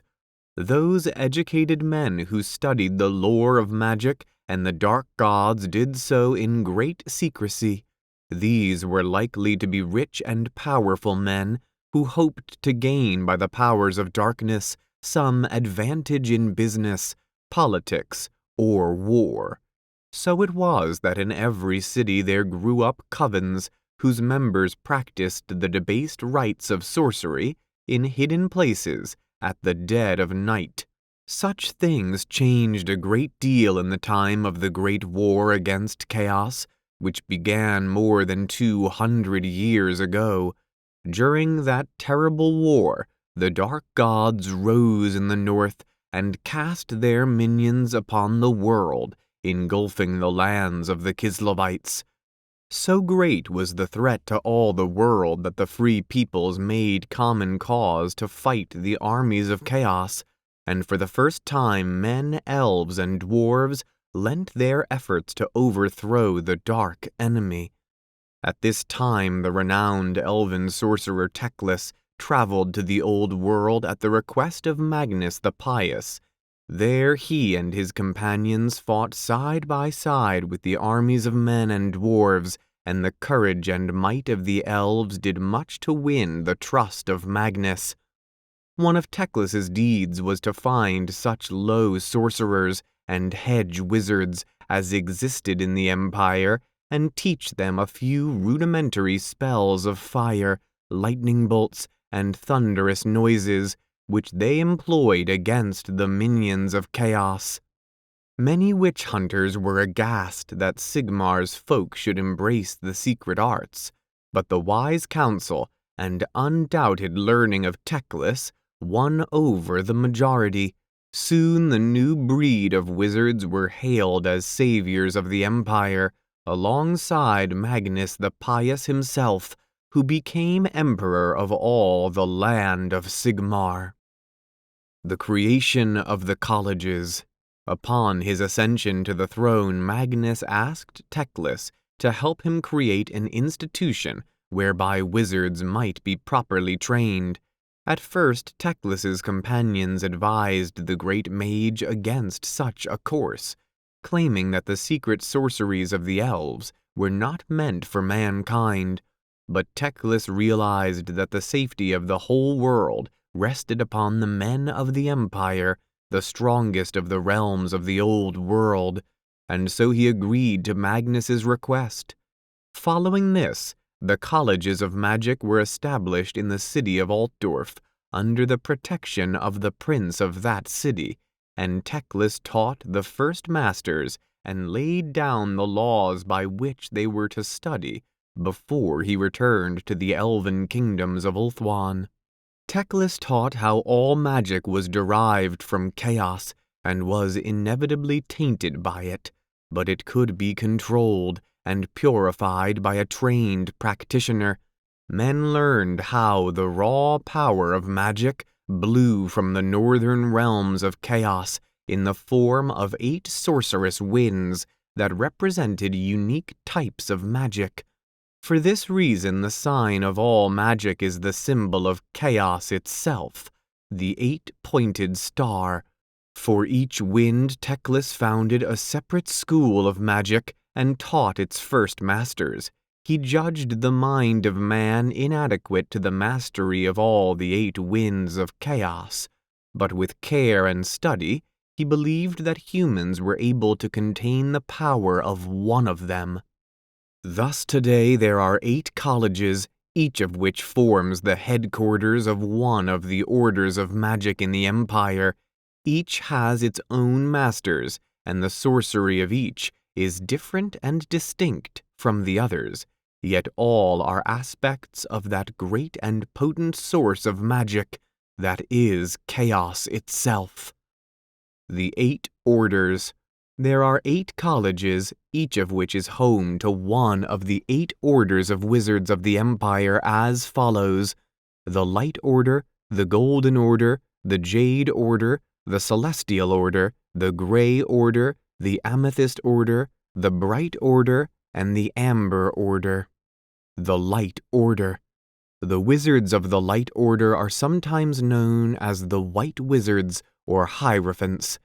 Their especial study is knowledge, and for this reason they are also called the Order of the Wise.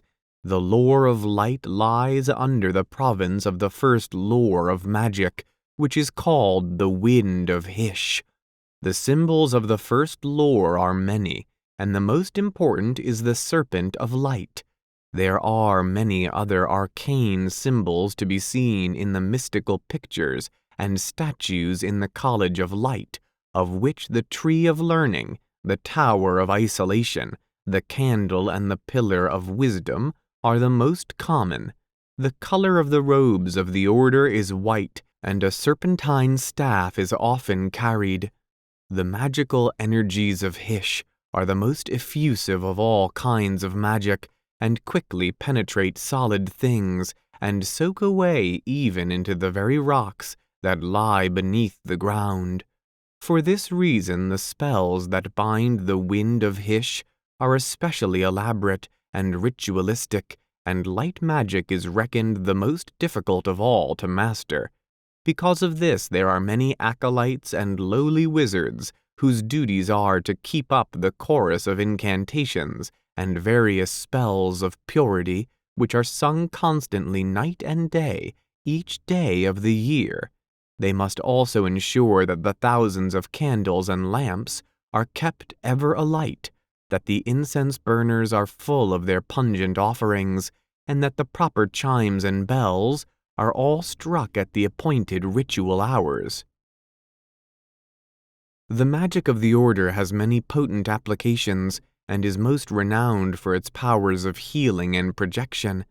Yet the order also has mastery of light and brightness to a fearsome degree, and wizards can cast blinding lights of great power that can burn and consume. The wizards of the Order of Light are reckoned the wisest of men, and rulers often seek their counsel from distant lands.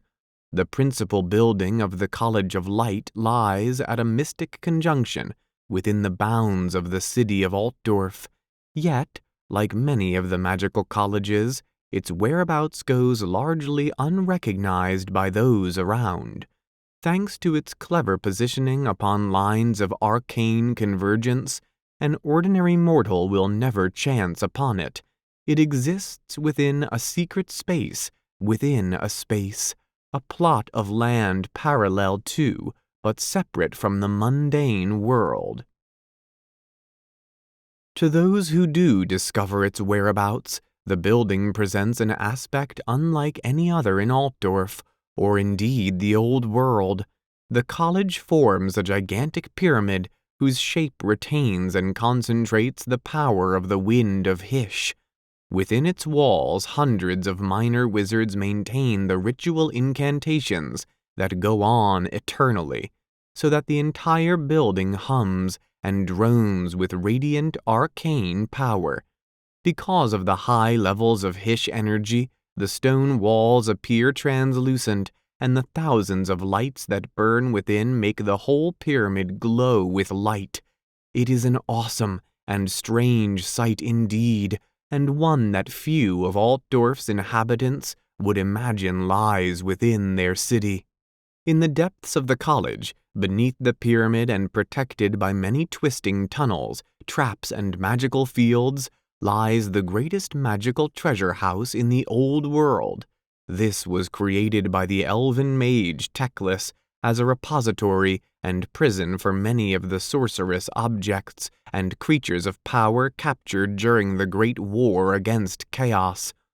The Guardians of the Light Order, an arcane society to which only the most powerful and wise of the Light Order belong, keep those evils from the world. The Golden Order.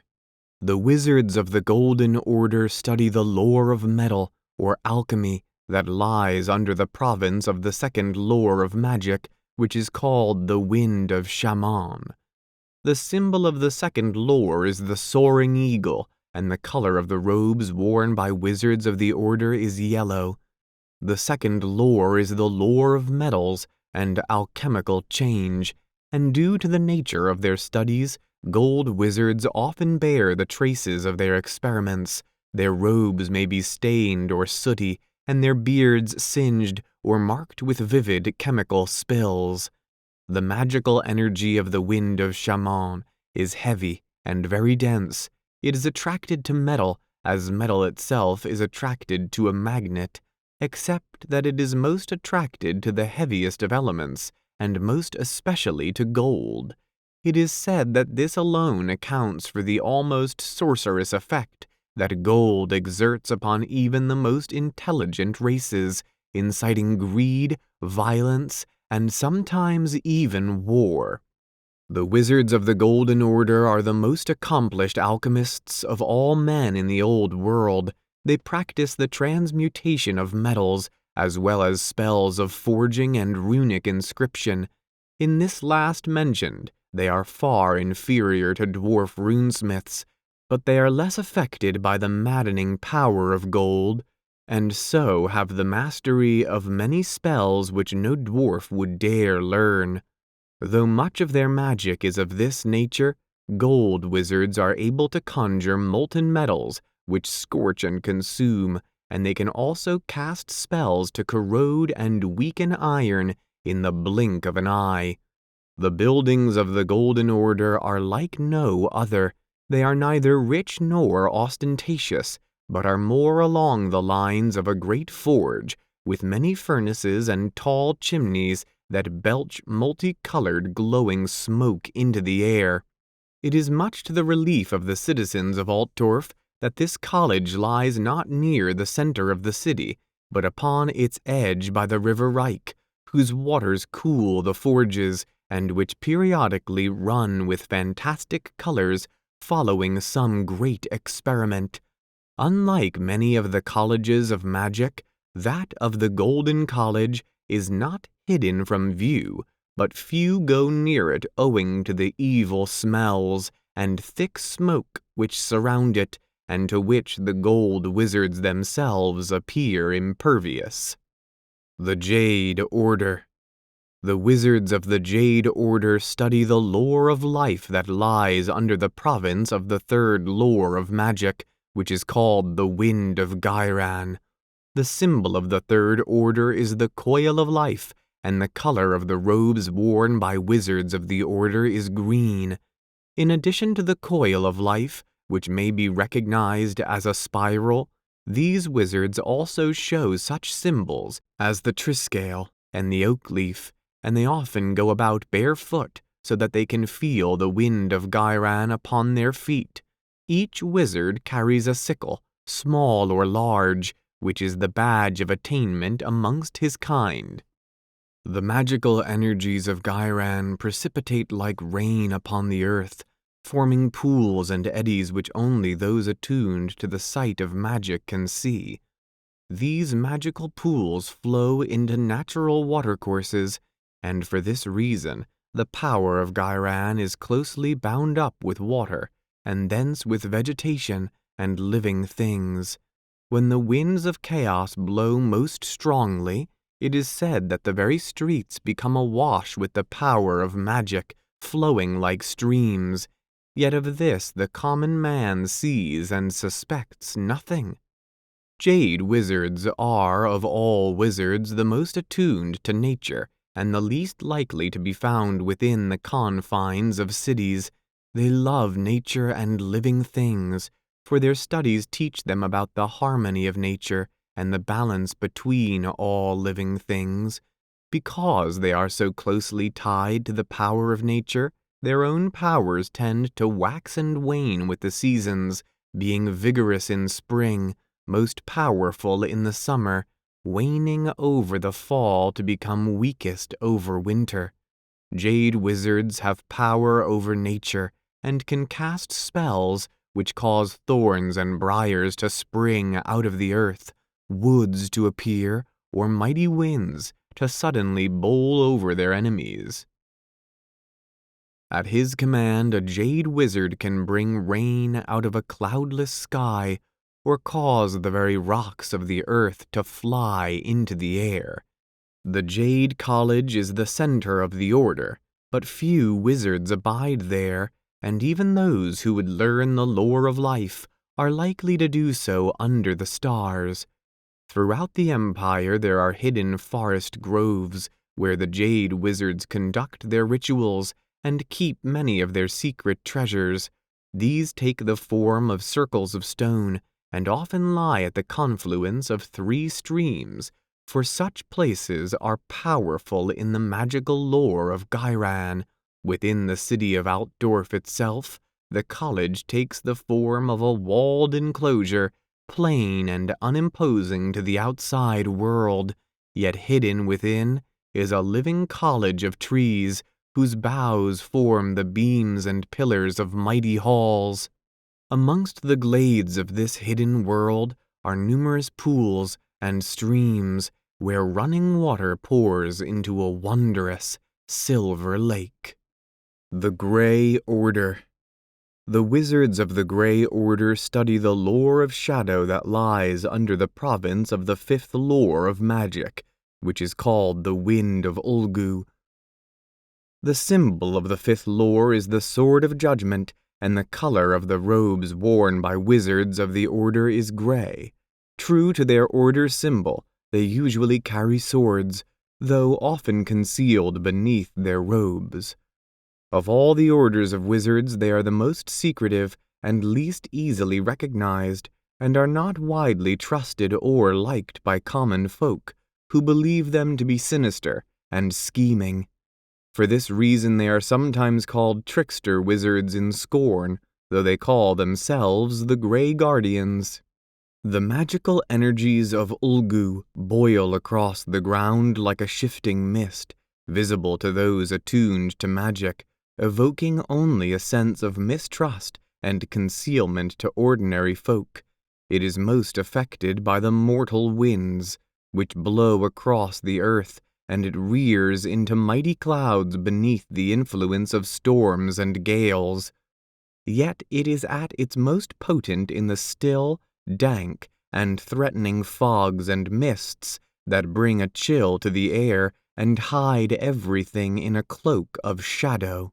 Grey wizards are wanderers by nature, whose journeys, often undertaken in darkness, always seem to imply some great or sinister purpose, yet they do not talk easily of their deeds or of other human matters much, for they are aware of the distrust of their fellow men and prefer to remain inconspicuous.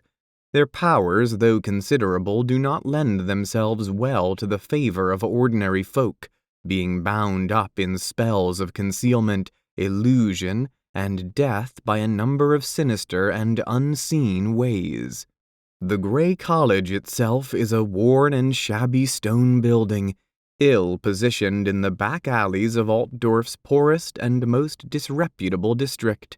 Even the town watch prefer to keep out of this area, and no honest citizen would ordinarily risk entering such a den of rogues and cutthroats. The building is not large, and its appearance is in no way dissimilar to those beside it. Grey wizards come and go by any number of secret entrances situated in the surrounding streets, and it is suggested that a network of tunnels extend beneath the buildings and throughout the city. What goes on within its crumbling halls is anyone's guess. The Celestial Order. The wizards of the Celestial Order study the lore of the heavens or astromancy that lies under the province of the 4th lore of magic, which is known as the Wind of Azir. The symbol of the 4th lore is the Comet of Power, and the color of the robes worn by wizards of the order is blue. As well as the comet, which is their special symbol, they employ such heavenly signs as stars and crescent moons, by which they might easily be recognized by even the most ignorant of men. The magical energies of Azur are light and insubstantial, and quickly dissipate into the upper portion of the heavens, where they form a backdrop of drifting blue cloud. This layer is visible to wizards and creatures with magical insight, but like all the winds of magic, invisible to ordinary folk. This layer of cloud is said to distort the light of celestial bodies, such as the stars, moons, and planets in different ways. As the winds of chaos blow from immaterial realms where time has no meaning, it is possible for a celestial wizard to predict important events by the manner in which celestial bodies are distorted by the drifting cloud layer. Celestial wizards spend much energy gazing into the night skies and plotting the movements of astral bodies on trans-chronological charts, the complexity of which is baffling to the uninitiated. To this end, they are expert in the use and manufacture of precise instruments of calculation, such as astrolabes and telescopes. By such means they can foretell of danger and disaster, and so the advice of the celestial order is valued above that of all others in times of war or hardship. Celestial wizards have some ability to shift the fate of men by manipulating the course of the winds of magic. They can also command the powers of the heavens to call down lightning, thunderbolts, and comets upon the heads of their enemies. For this reason, celestial wizards are often sought out as fortune-tellers and augurs, but they are equally respected for the awesome powers that lie at their disposal. The buildings of the Celestial College lie close to the center of Altdorf, guarded from the curiosity of passers-by by many cunning spells of concealment. As a result, few know that they pass the college's doors each day, and few maps show the true extent of the college, whilst many do not show it at all. It may come as a surprise to many, therefore, to discover that the towers of the Celestial College are the tallest of all buildings in the city, overlooking the temples of Sigmar and rising far above the palace of the princes of Altdorf. There are 16 of these tall, elegant towers, which is 4 times 4, 4 being the number of Azur in the lore of sorcery. Each tower is topped by a glass dome from which the wizards of the Celestial Order observe the night sky. The Amethyst Order. The wizards of the Amethyst Order study the lore of death that some call necromancy or spirit lore. This lore lies under the province of the 6th lore of magic, which is called the Wind of Sheesh. The symbol of the 6th lore is the scythe, and the color of the robes worn by wizards of the order is purple. Wizards of this order often carry a scythe by way of a staff, and in this they may be easily recognized. As well as this symbol of their order, they also favor designs of skulls and bones, the hourglass, and the thorned rose, by which images all people in the empire recognize the symbols of the grave. The magical energies of Shish are the most difficult to see of all the winds of magic. They blow through past, present, and future, weaving through the time stream, following the undetectable currents of fate. Many say that the wind of Shish blows strongly where death lies most heavily, that its energies are drawn to death, and that doom follows in its wake. It blows over battlefields and mortuaries, it clings around charnel pits and graveyards, and falls over the gibbet like a shadow. Wizards of the Amethyst Order are shunned by the folk of Altdorf, and there is no reason to see why. Yet even so, there are many who secretly crave contact with the spirit world, with departed loved ones, and with those dead whose secrets they wish to learn. The wizards of the Amethyst Order can contact the spirit world, and the dead can speak through them, for they have mastery over spirits of all kinds, both benign and otherwise. It is said that they can also cause the dead to rise from their tombs, and have the power to bend the dead to their will. As the wizards of the Amethyst Order have power over the dead, so they also have the power to deal death. It is said that a wizard can steal the soul of his enemy, or suck his life from him, leaving naught but a husk. They can cast a wind of death that dries and destroys flesh, or envelop their foes in a shroud of despair. Such tricks are as nothing compared to the nightmarish sorceries of the undead.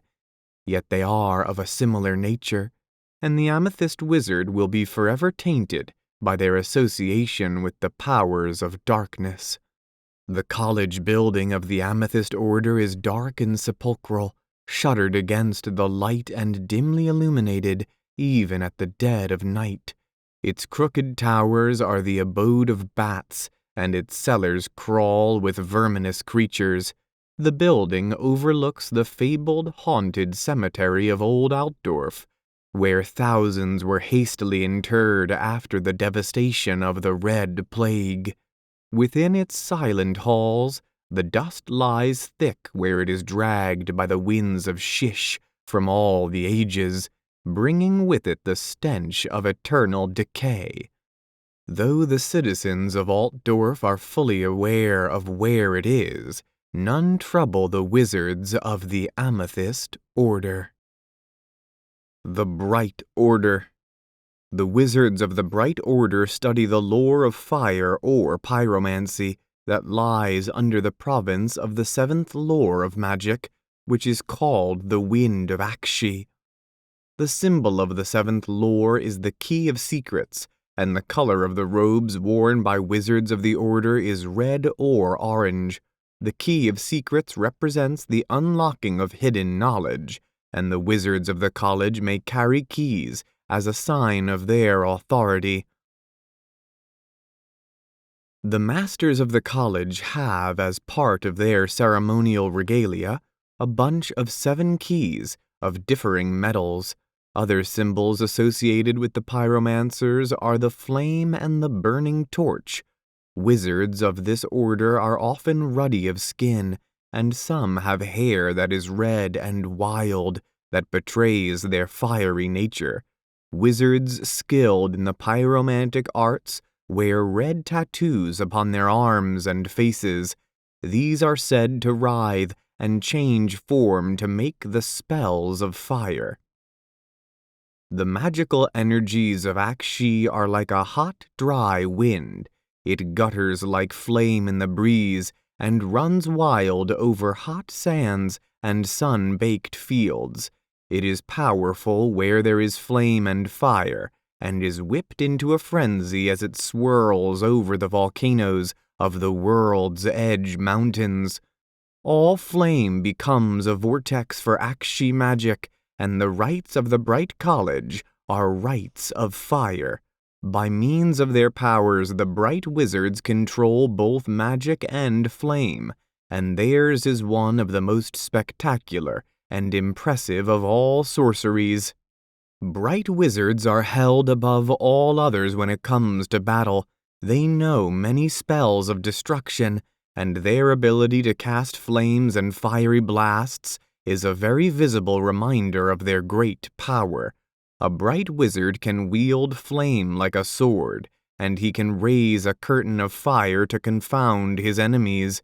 Such powers are highly visible and very destructive, and few ordinary folk would wish to seek the assistance of a Bright Wizard in any trivial matter. The powers of the pyromancers are not well suited to subtle tasks, and where they bend their powers, ruin and destruction is sure to follow, whatever is intended. The College of the Bright Wizards lies behind a barrier of magic that makes it invisible to ordinary folk of Altdorf. It is sometimes said to appear in the heat of summer as a shimmering haze or mirage glittering above the city, but ordinarily its buildings appear only as dark and splintered ruins, surrounded by an ancient fire-blackened plaza. It is commonly supposed that a warren of streets stood there before fire consumed part of the city, leaving the college intact in a sea of ruin. Afterwards, the Bright Wizards cast their spell of concealment, but even so none of Altdorf's inhabitants have deemed it wise to build too closely to the headquarters of the Bright Order. Were the spell to be removed, it would be possible to see the spectacular fire-topped towers that rise from the college, not as tall as those of the Celestial College, but infinitely more awesome. Behind its barrier of sorcery, it is always dark, with not even the light of stars to illuminate the towers of the college. Instead, the towers are topped by a gigantic beacon that burns both night and day, casting an eerie red glow over the entire college and illuminating the sorcerous inner realm that is the Bright College. The Amber Order. The wizards of the Amber Order study the lore of beasts that lies under the province of the 8th lore of magic, called the Wind of Gur. The symbol of the 8th lore is the arrow, and the color of the robes worn by the wizards of the Order is brown. The members of this, the last and wildest of all the orders of wizards, can be easily recognized by their savage appearance, as well as the arrow, which is the sign of the hunter and woodsman. They wear talismans of teeth, claw, and feather, and carry charms of herbs in small leather pouches that hang about their necks. Their clothes are often those of the wild woods rather than those of other wizards, and they are grizzled and weather-worn in appearance and often carry bows. They are called shamans by some and brown wizards by others. The magical energies of Gur are those of beasts and wild places most inimical to man. It is a sharp wind that is like a claw or tooth. It is said to be a merciless and inhuman magic that cares little for the ways of mankind and other civilized creatures. It resides most strongly in the minds of wild animals, and to learn the ways of the Amber Order is to open one's mind to the raw and savage power of the wild. It is small wonder, then, that amber wizards are often solitary individuals, preferring the company of wild beasts to that of their fellow men. They avoid human settlements unless they have some pressing need that draws them from their mountains or forests. With wild, unkempt hair, they often appear more like animals than men, and it is commonly supposed that they can change into animals and travel through the eyes of the wild creatures and far-traveling birds. The power of the Amber Wizards give them control over beasts of all kinds, as well as the ability to induce states of bestial terror in others. Amber Wizards have mastery over the savage heart that lies under the civilization, and learning that adorns every human soul and masks its animal nature. They can also assume the powers of great beasts, such as bears, to attack their enemies, tossing them aside like autumn leaves. Of all the orders of wizardry, the Amber College is the only one which has no buildings or representation within Altdorf. Instead, the masters of the order inhabit a number of caves that lie beyond the city amongst the Amber Hills, which are named after them. These are rocky and wooded, unsuitable for agriculture or other purposes. These refuges are not easily found, and visitors are not welcomed. Other similar lairs are said to exist throughout the Empire, in the depths of forests and high on mountain tops. The land of the Empire. These being the most noble and wise words of our beloved Grand Master Breitenhof, Sigmar protect him, recorded faithfully for the elucidation of the brother knights of our order by the humble scribe Melistius. You have sworn upon your honor and your life to defend the Empire with all the battle skill and guile you can muster. As an individual warrior of our most revered order, I have no doubt that you are a match for any foe. However, upon occasion you will have the honor of commanding an entire army. Even if you do not, your status as a noble knight of our order will ensure your consultation in matters of war, and you must be prepared to acquit yourself with honor. Leading an army is a very different skill from individual feats of arms, and upon it rests a far greater burden. Your errors will condemn not just you, but hundreds of your fellows to death, as well as endangering the safety of the Empire itself. It is for this reason that I commit my many years of battle experience to paper, so that you may profit by my scars and live to serve the Empire long and well. Of our glorious Empire, there is no realm as powerful nor as just as our most noble Empire. In part, this is due to the rich variety of peoples and land that are united under our worship of Sigmar. However, this variety is also a problem when we consider our preparations for its defense. A good general must know how to dispose his troops in field or marsh, and when to fight, and when he should fall back to give battle on more favorable ground. I have ridden against many different foes, from the foul beastmen to the vicious orcs. I have battled the knights of Bretonnia, and struggled forwards under a rain of arrows loosed by their followers.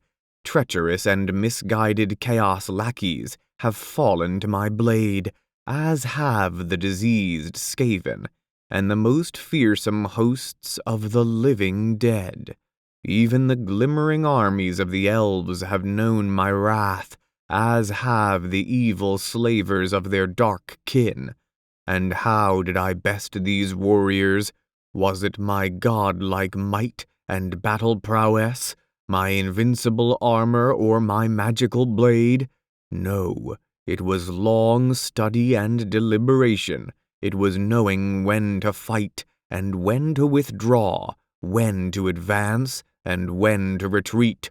If you know these things, then your armies will be worth twice their numbers, and your men will follow you anywhere, because they know that you only ask them to risk their lives when the battle is already half won. Grand words indeed, but what use have they? Listen closely, for what follows is of importance. Of the lie of the land. When the gods fashioned our empire, they formed it like a giant bowl, with mountains rising at the brim. Into this they scattered verdant forests, and watered them with many rivers flowing down from the heights. In time Sigmar came and tamed this wild land, felling trees to build villages, and making way for fields and pasture. Even so, to this day our land is mainly one of dark forest, bounded by crags and peaks. Of the clear pastures and farmlands, around every settlement are fields and open lands to graze livestock. In the campaigning season, this land sees many a warrior's boot, as armies march and countermarch to gain momentary advantage. Most of your battles will be fought over open fields and moors like this, and as your normal training assumes this to be the case, I will not labor upon the subject here. Of the bleak mountains and high places. To the west lie the gray mountains and our border with Bretonnia. To the south the black mountains separate us from the petty squabbles of the border princes. In the east rise the towering peaks of the World's Edge Mountains. Each of these forms part of the borders of the Empire, and so it is that you will frequently be called upon to fight on their slopes and in the few passes that wend their tortuous way between the highest of the peaks. All mountains are cold, dark places to die, and there are many unpleasant creatures that dwell in them who would help you on your way. Luckily, few of these enemies can send an army through the mountains, save at a small number of passes, and these are not the craggy death traps for our men that the mountains themselves are. The most important of these are guarded by great keeps, such as Helmgart, which defends Axbite Pass through the Grey Mountains to Bretonnia. In the south, though many smaller passes pierce the Black Mountains, there is only one that is reliable and can be traversed in all weather. Blackfire Pass is found where the Black Mountains meet the World's Edge Mountains, and is the site of Sigmar's famous battle against the Orcs. The only other route through the mountains at the World's Edge is in the far north and is known as Peak Pass. Between these two, the sole means of crossing are the subterranean tunnels carved by the dwarves, and these are treacherous in the extreme. Many have been overrun by goblins, orcs, or other foul creatures, and even the dwarves have to be wary. Of the dwarves themselves, they have made the mountains their home since before the time of Sigmar. When they choose to venture from their holds to fight, it is usually beside us, as brothers in battle, rather than as foes, though you would do well to keep a civil tongue in your head, as they offend easily and are famous for bearing grudges. Finally, we have the cursed Middle Mountains, infested with beastmen, greenskins, trolls, and other perils. Much of this lies buried under heavy forest, and so is even more inhospitable to armies. If you are granted the honor of leading one of the periodic expeditions to clear out this vile nest of evil, I wish you luck. Many have tried, and most have not returned. The provinces of Ostland and Hockland border the Middle Mountains, and so are most beset by the foes therein. If you fight with these armies, expect them to be particularly well-trained and experienced warriors who will not suffer fools at all, let alone gladly. Also, the dwarves have either abandoned this place or were never there. Either way, you cannot rely on their aid. Of grim and treacherous forests. Much of the Empire is still forested, though those areas near settlements have mostly been cleared of the worst dangers. Of the rest, there are two of particular note. The first is the Forest of Shadows that adjoins the Middle Mountains and covers much of the province of Ostland. It is a deadly place indeed, and as a token, Ostland regiments often carry trophies of the beast men they have slain there. The second area to be wary of is the Reichwald Forest that straddles the main road between Bretonnia and the Empire. Perhaps because this is so close to our capital, it is full of outcasts and brigands who prey on the merchants plying their trade to the west over Axbite Pass. Both of these places are suited to roving bands of evildoers rather than formed bodies of troops, and for this reason I say be wary of them. The dark forests of the Empire can swallow armies whole, only to spit out their undead husks later. Avoid fighting in them, as they are home to no friend and many a foe. Of streams, rivers, and lakes, in full war harness, a knight will float as well as any stone, so it is generally wise to avoid fighting on water. In the winter battle at Lake Tura, in the far north, the cunning orc chieftain Azag the Slaughterer used his stone throwers to smash the ice and send hundreds of brave Kislavite horsemen to their doom. This is a lesson you should learn well. In general, though, you have to worry about the many rivers that flow through the Empire rather than lakes. Glance at any map, and you will see these are often deep and wide, forming excellent trade routes and substantial and time-consuming barriers for armies to cross. This can act to your advantage, but beware of being caught with your forces on the wrong side.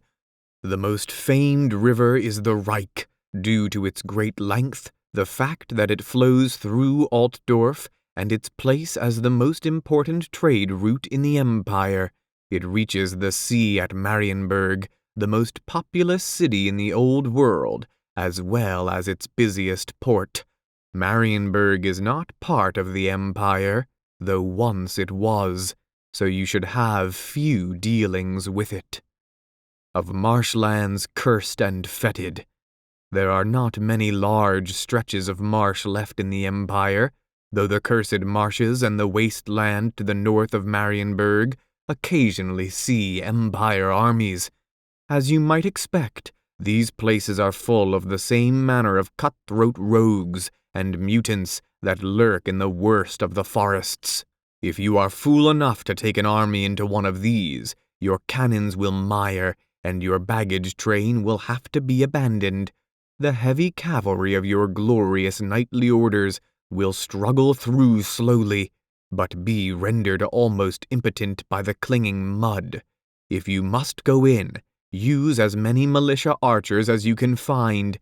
These lightly equipped troops can navigate the worst quagmires far more easily than your heavy troops, and will flush the enemy out of hiding onto a proper battlefield where you can destroy them. Of the villages of honest peasants, all over the Empire are the villages, hamlets, and farmsteads of the common folk. These are often enveloped by battle, and a cluster of ramshackle huts can form a useful anchor for one end of your line of battle. The peasants themselves will flee the field long before the first blow is struck, but the tangle of fences, outhouses, and animal pens will slow down any enemy trying to outflank you. However, beware that it will also hamper you should you wish to counterattack. Of the manifold towns and cities, to the west and south the cities are more wealthy and more sturdily built. As you move east and north, stone gives way to wood until you reach our neighboring land of Kislev in the frozen north, where they build even their forts from logs. Do not despise these deficiencies, though they are strange to our eyes. The Kislevites have fought chaos in all its raw power for many decades now, and they are not without considerable battle skill. The most important towns in the Empire are Altdorf, our capital, Nuln, Talabheim, and Middenheim. As I have already mentioned, Altdorf is on the Reich, and our glorious Emperor holds his court there. This is the center for the study of magic, as well as all other learning, including the arts of war. The Imperial Engineers School is at Altdorf, and these skilled artisans contribute their wisdom to new means of defending the Empire. To the south and east of Altdorf lies Nuln, most famous for the foundries at the Imperial Gunnery School that produce the best cannons in the Empire. Their armies fight in black uniforms, which suits the fact that they are usually smeared in black powder. The city itself is the last point at which the Reich can be bridged with a single span, and the locals see this as a source of pride. Further downstream, Altdorf is built on several islands, and you can cross here too, but on many small interconnecting bridges, not one. Elsewhere you will have to use ferries, and I have already discussed the problem of fighting on water and having your army on the wrong side of the river. Talabheim is sometimes known as the Eye of the Forest, as it is to be found in the center of the great forest south of the Middle Mountains. It lies at the heart of a giant crater, and the rim forms a natural defensive wall. This has been reinforced over the years and is all but unbreachable. Inside there is a large area with fields and pasture to feed the population in the unlikely event of a siege. Many traders congregate here on their way between Kislev in the north and the rest of the Empire to the south. The last of the great cities is the city of the White Wolf, Middenheim.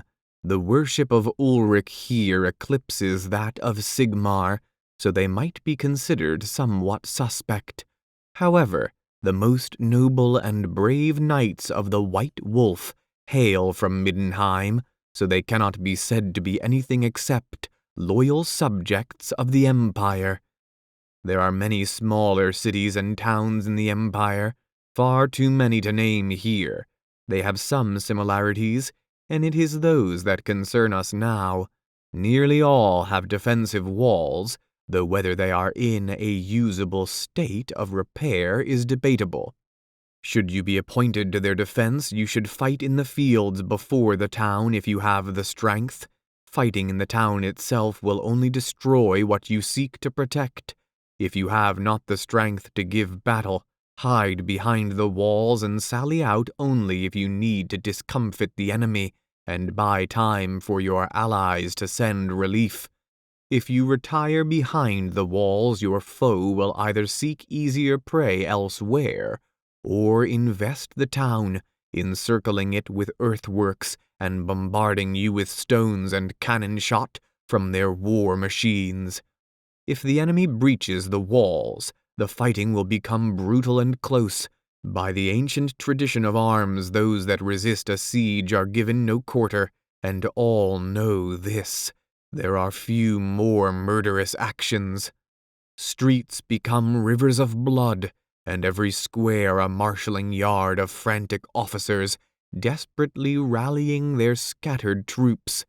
In the end, what remains of the defending army may retire to the keep and attempt to hold out there, thus making a smaller siege within the larger. However, if the siege has already gone this badly, it is most likely that the fate of the defenders has already been sealed. Think well upon these words, for you may need them sooner than you think. We live in a time of war, and all must look to their battle gear for protection. However, always remember that no matter how sturdy your armor, nor how keen your blade, it is Sigmar alone that is your true protector and guide. Hammer of Sigmar. Dark, heavy clouds hung over the World's Edge Mountains, hiding the Blackfire Pass from sight and casting a gloomy gray light on the battlefield. The Empire forces had managed to find the Orc horde and bring it to battle in a narrow gorge where the old dwarf road, descending from the pass, reached the rocky foothills. If the Orcs were not stopped there, they would swarm through the plains of Averland. Kurt Helborg, Reichsmarshal of the Empire, was observing the battlefield from a dominating crag, an expression of intense concern on his battle-scarred face. "Can you see him?" he asked the master of the Engineers Guild, who was searching the tempestuous skies with the help of his telescope. "Yes," answered the engineer. "He's coming back, but his griffin is flying in a rather peculiar fashion. I'm afraid it has been wounded." Soon it was possible to recognize the shape of the mighty Deathclaw and its rider, the Emperor Karl Franz himself. The griffin was obviously in a bad condition, its flight painfully irregular. The two high officers of the Reichsguard Knight, who were kept at the base of the crag in reserve, were momentarily ignoring the battle in the gorge below and following the apprehension of that little dot in the sky. The knights were holding their breath, afraid for the safety of their lord, but the loyal beast, in spite of its serious wounds, eventually made it to the Reichsguard and was welcomed by a triumphal cry. Immediately the Emperor was surrounded by his men. His first worry was to see that the griffin was taken straight back to Altdorf with one of the baggage wagons, and only then he accepted a flask of ale, mounted his warhorse, and spurred it towards the Reichsmarshal at the top of the crag. As Karl Franz dismounted, the two old officers first asked him about his griffin. How bad is Deathclaw, sire? He will live, and I'm confident he will fly again, Karl Franz reassured them.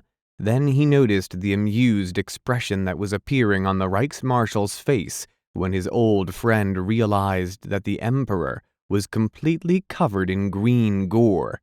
"What are you sneering at?" asked Karl Franz, smiling as he removed some of the slime from his own armor.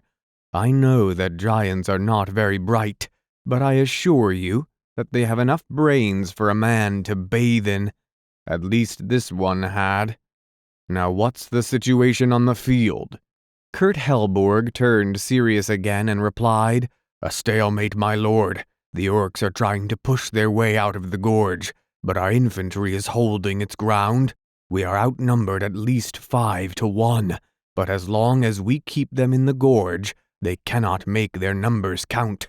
Furthermore, they're so densely packed, they make a perfect target for our artillery, and the guns are causing tremendous casualties. But they are orcs. Those things do not fear death. They will keep on coming," murmured the Emperor. Then he added, "Don't you think that their attack is quite unusual? Until now we have seen lots of goblins, and not so many units of orc warriors. Only that giant presented a major threat. Where are their best troops, I wonder?" "Perhaps up in the pass, storming the dwarf fort," proposed Helborg. "Maybe the dwarf garrison still resists." "Let's hope so, Kurt," answered Karl Franz. "But please, warn your knights that I might be forced to ask them to fight dismounted if the situation gets worse. The rough terrain of the gorge is not suited to cavalry." "They dislike fighting on foot, but they all swore to follow you to the far north if necessary. It shall be done as you command." "Thank you, Kurt," nodded the Emperor, and then turned his attention back to the battle. From this distance it was possible to tell the great difference between the fighting styles of the two races. The Empire battle line resembled a breakwater of steel, which an immense green tide was trying to submerge. Yelling ferocious battle cries, thousands of goblins and orcs poured down the pass. Large mobs of savage warriors crashed on the disciplined ranks of the Imperial infantry. The attackers were always welcomed with a volley of handgun fire from the small detachments deployed between the main units of halberdiers and spearmen. The blaze and crackling noise of their shots accompanied the killing power of their bullets, and at times, especially with cowardly goblins, this was enough to disperse the savages. Orcs, on the other hand, were more difficult to stop, and often their charges hit home. Then the men had to face some of the fiercest fighters in the old world. 1-to-1, a human soldier was no match for an orc warrior. Those monsters were sluggish, but they could continue to fight even with a spear driven through their body. Once again, the superior tactics of the men compensated for their lack of individual strength. The closed ranks of spearmen and swordsmen were taking the brunt of the charges and resisting long enough for halberd-armed detachments to hit the orcs in the flank, eventually routing them. The Empire artillery was dominating the battlefield. Its cannons destroyed the primitive stone throwers of the orcs with surgical precision, while the mortars and deadly volley guns of the engineering school opened huge gaps in the enemy ranks. Here and there a blazing gout of fire or a blinding lightning bolt was discharged against the enemy, marking the point where a wizard had won his duel with the green-skinned shamans, whose unreliable magic was often as dangerous to their comrades as it was to the Empire troops. Up to that moment the battle had hung in the balance. The soldiers of the Empire had repelled many charges, but more and more enemies were appearing from the winding road descending from the pass. The orcs and the goblins seemed numberless, while after each attack the ranks of men got thinner. The Empire had reserves, but they were mostly made up of hurriedly conscripted militia. Mercenary crossbowmen could barely replace the handgunners, and the rough fighters of the free companies lacked the staying power of the perfectly trained state troops. The artillery, too, would eventually run out of ammunition, so the Empire army's only hope was that the morale of the orcs would break. The same feral instincts that made orc armies so devastating could also cause them to collapse irreparably if they were confronted with sufficient resistance. The battle continued for hours, and the orcs kept attacking fiercely. The Empire soldiers were tired, but their unbending discipline still held. After all, they knew they were fighting to save the lives of their families, and the Emperor was there at their side, so they stubbornly kept on fighting. Even when entire regiments were overwhelmed by the Green Horde, the men of the Empire held their position and fought on. Eventually, the effects of their stern resolve started to show, as gradually the greenskins' charges seemed to lose momentum. Those brutes looked less confident now, as they had to scale the grisly piles of green bodies that were obstructing most of the gorge to continue their attack. The Emperor, from his dominating position on the crag, had noticed the reduction in enemy pressure. He was considering the idea of dismounting his bodyguard and leading it into the fray to deliver the final blow to the orcs, when something terrible happened. A clamor arose from the northeast, where a new force appeared from a wood lying not far from the Empire's left flank. Massive orcs, mounted on brutal war boars, were emerging from the cover of the trees and charging towards the panicking artillery. Worst of all, the boar riders were led by the hugest orc the Emperor had ever seen. The creature was a real monster, 8 feet tall, and as broadly built as the ferocious beast he was riding, swinging a massive battle axe over his head and bellowing a roaring battle cry at the end of the charging boar riders. He was the incarnation of the bloodthirsty spirit of his race. Surely this was the warlord responsible for the creation of the Wa, a dire threat to the realms of men and dwarves of the old world. The orc cavalry ran down the artillery crews and smashed into the left flank of the Empire battle line. Entire regiments were caught while turning their formation to face the new threat, and were easily routed and butchered. A few units broke rank and fled as panic started to spread through the Empire left flank. Nothing seemed able to stop the orc warlord. At the same time, the mobs of goblins on the road to the front of the Empire lines were swept aside by fresh troops, who rushed forward as soon as they detected the cavalry attack. Those goblins who were not fast enough in getting out of the way were ruthlessly trampled by the newcomers. These were the best orc warriors, powerful veterans covered in scars, bigger and stronger than the average orc. They formed an awesome fighting force. Beside them, small groups of monstrous trolls were pushed against the men, and one more giant appeared and joined the fray. "Sire," began the Reichsmarshal, a tone of despair in his voice. "I know, Kurt," Karl Franz interrupted him. "This explains why the Stirland contingent did not arrive. We underestimated the cunning of these barbaric warriors. It looks like our army has fallen into a colossal trap. Sire, there's only one thing left to do. You must return to Altdorf. I would only ask you to give me a squadron of Reichsguard knights to engage the boar riders, so that we may buy some time for the rest of the army to retreat." Karl Franz looked puzzled at this proposal. He stood silent and turned to look in the direction of his capital. Yes, he could retreat to Altdorf, and from the safety of its walls raise another army. Then his eyes met the green fields of the moot on the far horizon, and he considered what would be the fate of that merry land, and of all the people living in the eastern provinces of his empire, if he followed Kurt's wise advice. A sardonic smile appeared for an instant on his lips, and when he turned towards the waiting Reichsmarshal, the decision was made. "No," said the Emperor firmly. "Not while I live. Kurt, you will return to Altdorf with a small squadron and organize the defenses in case we fail. My place is here. We all know that without a leader the Greenskins are nothing of a threat, and I think that there lies our last hope.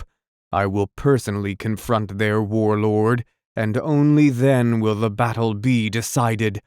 But sire, it's such a desperate plan. It would be rather—" "That was an order, Kurt.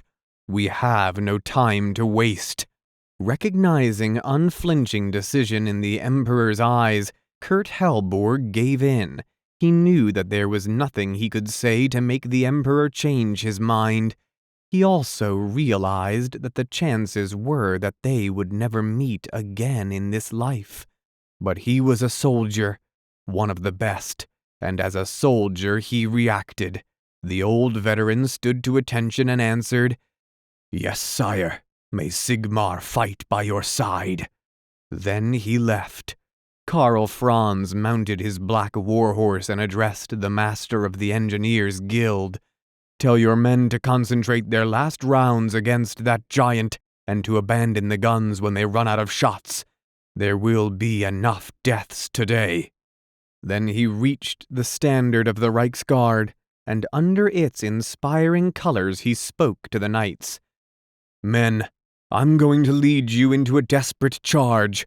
I won't lie to you. There are not enough of us to prevail against that immense horde of boar riders. We do, however, have a chance. You have all experienced that orc armies dissolve like snow in the sun if their leader is killed, and this is our last hope of winning the battle. I want to confront their chieftain, and I need your help to reach him through his army. This is a sacrifice that I don't want to impose on any of you. Anybody who wants to leave with Kurt is free to do so. Your Reichsmarshal will need protection on the way to Altdorf. The ones who decide to stay must know that they are probably choosing death. But they must also know that if we succeed, they will spend the rest of our life knowing that we have saved thousands of innocent lives. We will know that we were ready for the extreme sacrifice in the name of the Empire. If we die, we die wielding our swords, and there is no better death for a warrior. We will all sit at Sigmar's banquet like the heroes of old, and our names will be remembered in the songs of our people till the end of time. In any case, we will become the stuff legends are made of. That I can promise you. So, who is with me?" A murmur rose through the knights, and the banner-bearer answered to the Emperor, "My lord, I'm sure that I speak for all of us. We will all be with you up to the end.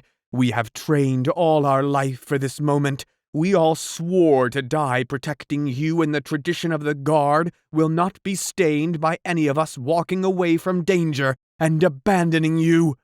Reichsguard knights, your Emperor is calling." 500 swords were unsheathed and held high, and with a single word the knights renewed their oath of loyalty. "Sigmar!" Filled with pride, the Emperor turned his steed toward the green horde below, and raising the holy hammer of the Empire's patron god, he shouted, "Ride with me, men of the Empire!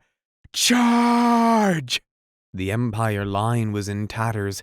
Only the right flank conserved some of its former order. Of the men's center, a mere 2 regiments were left. The largest was a group of demented flagellants, too worried about the end of the world to run for their lives.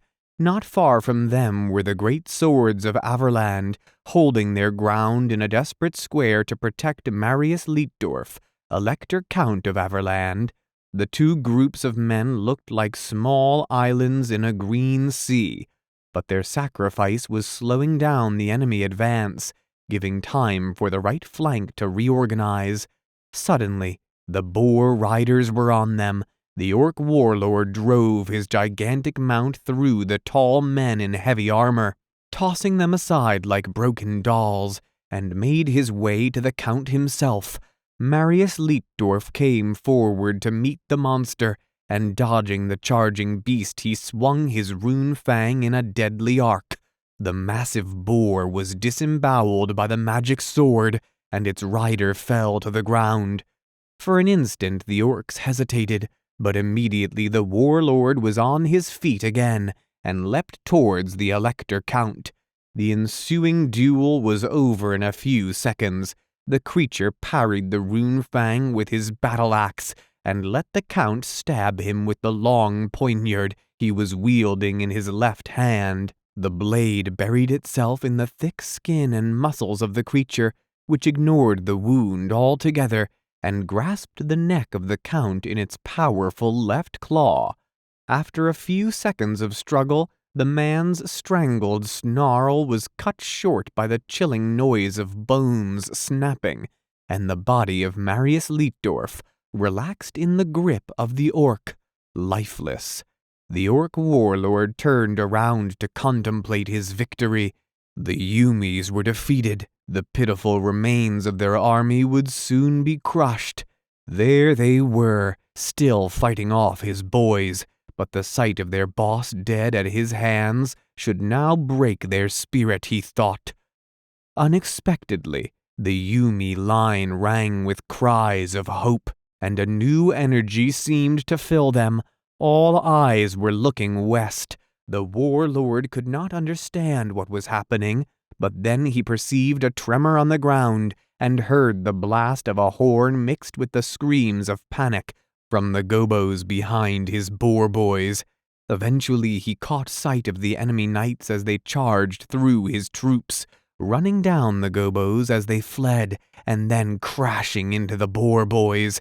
At first the Yumis seemed to prevail, their charge penetrating deep within the mob of boar riders, slaying dozens of those ferocious warriors. But the boys were too many, and no matter how many were killed in those first moments, the Yumi's charge eventually exhausted its impetus. The Yumi knights rallied around their banner, their lances broken, their steeds wounded and spent. At that point the orc warlord saw their leader and realized that the one he had killed was not the boss of the Yumis. The orc recognized the weapon that the enemy leader was wielding with such an implacable power. Skull Splitter.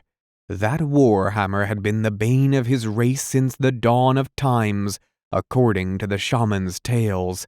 If the mounted Yumi boss had the hammer, he must be the warlord of all men, the one they called Emperor. The orc was now filled with pride. He would kill that emperor and take his hammer. All the Yumis would then surrender to him and more. Orcs would join his Wa. After that, he would butcher the bearded stunties, and he would become the greatest warlord ever to walk under Gork's sky. The emperor of the Yumis had seen him too, and started to move towards him, smashing his way through the boar riders.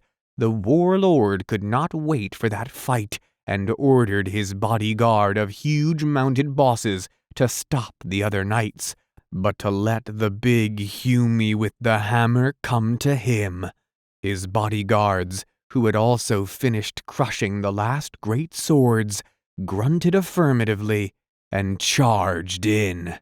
Karl Franz spurred his horse towards the orc warlord. His arm was tired. He couldn't remember how many boar riders he had dispatched with the mighty hammer, and now he could see that one more mob of them was coming towards him and his Reichsguard. These ones were impressive creatures, even bigger than the normal boar riders, and better armed and armored. There were more of them than he had knights left. The situation was grim. Well, he would make sure that they paid a high price for his life. "Sigmar and the Empire!" he shouted, closing his visor and spurring his charger towards the incoming orcs. The knights and the orc bodyguard clashed in a thundering clamor of steel against steel. But something strange happened around Karl Franz. The boar riders opened up in front of him and let him through, concentrating their attacks on the Reichsguard. The Emperor stopped his horse and was about to turn it, but then saw the orc warlord standing straight ahead in front of him, on the body of Marius Lietdorf. The monster raised his axe as a clear challenge directed at him. The Emperor understood, rode towards the warlord, and then dismounted, readying himself for the final confrontation. The two opponents studied each other for a few seconds, while all around them the battle seemed to stop. An unnatural silence fell on the battlefield. All eyes turned towards the two champions.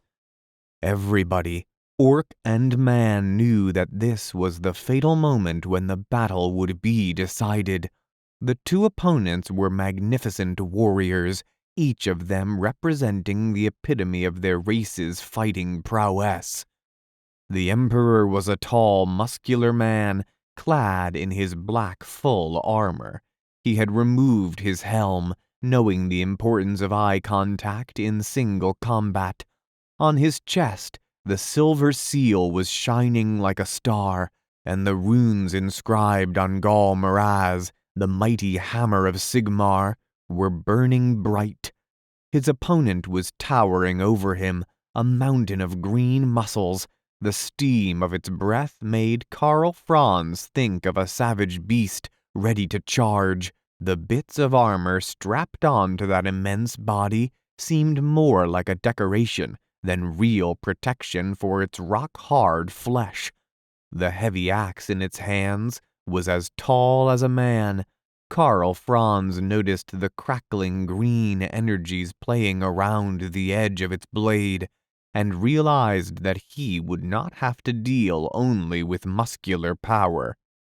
Detecting that the attention of the Emperor focused for an instant on the axe, the vicious orc seized the occasion and sprung towards the man. It moved at a speed unthinkable for such a huge creature, and its bellowing battle cry was in itself an assault on the man's fighting spirit. The instincts developed in years of training in the best fencing schools and the experience built on dozens of battlefields saved the Emperor. His shield arm rose just in time to stop the axe swinging towards his neck. The impact was terrible. The axe cut right through the shield bearing the insignia of the Emperor, destroying it, but the blade was stopped by the Emperor's armor, the silver seal countering the energies that would have allowed that fearsome axe to sever his arm. Karl Franz ignored the pain and struck back with Gal Maraz. The hammer hit the orc on the shoulder, and the savage warrior screamed its pain to the sky. That gave the Emperor the time to recover and regain the distance he wanted to help from his opponent. He didn't want the orc to get too close. He knew that if the monster grabbed him, that would spell his doom. The wound seemed to eliminate any trace of rational thought from the orc. It reverted to its most basic instinct and charged in with even stronger ferocity. The series of blows that followed were parried, dodged, and returned by the two opponents in a duel that often got too fast for the troops around to clearly follow. After a few long minutes, it became clear to Karl Franz that he was slowly losing. His body felt numb where some of the orc blows had reached him. He could feel his own blood flowing in the leggings of his armor. His strength was waning, while his monstrous opponent kept attacking relentlessly. Finally, the Emperor began giving ground, and eventually fell on one knee. At that sight, a cry of pain came from the Empire troops. The orc warlord, foretasting victory, prepared for the last strike.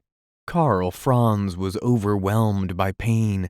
He understood that he was losing the duel because his race had lost that bloodlust, that same savage spirit that filled his opponent with strength.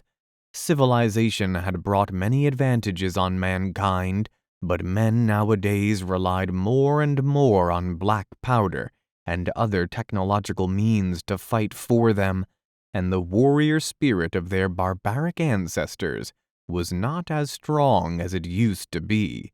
If only he could have the same strength as holy Sigmar of old, who vanquished this very same enemy millennia ago in this same mountain pass. If only he could regain that spirit to save his subjects and protect his land. His silent prayer was sincere and was not ignored. Karl Franz did not know where the new energy came from. Was it the hammer he was still holding in his hand? Or was it from within the recesses of his own soul? He could not tell. All of a sudden the pain was gone. His muscles flexed with unearthly strength, and a primal fighting spirit filled his heart.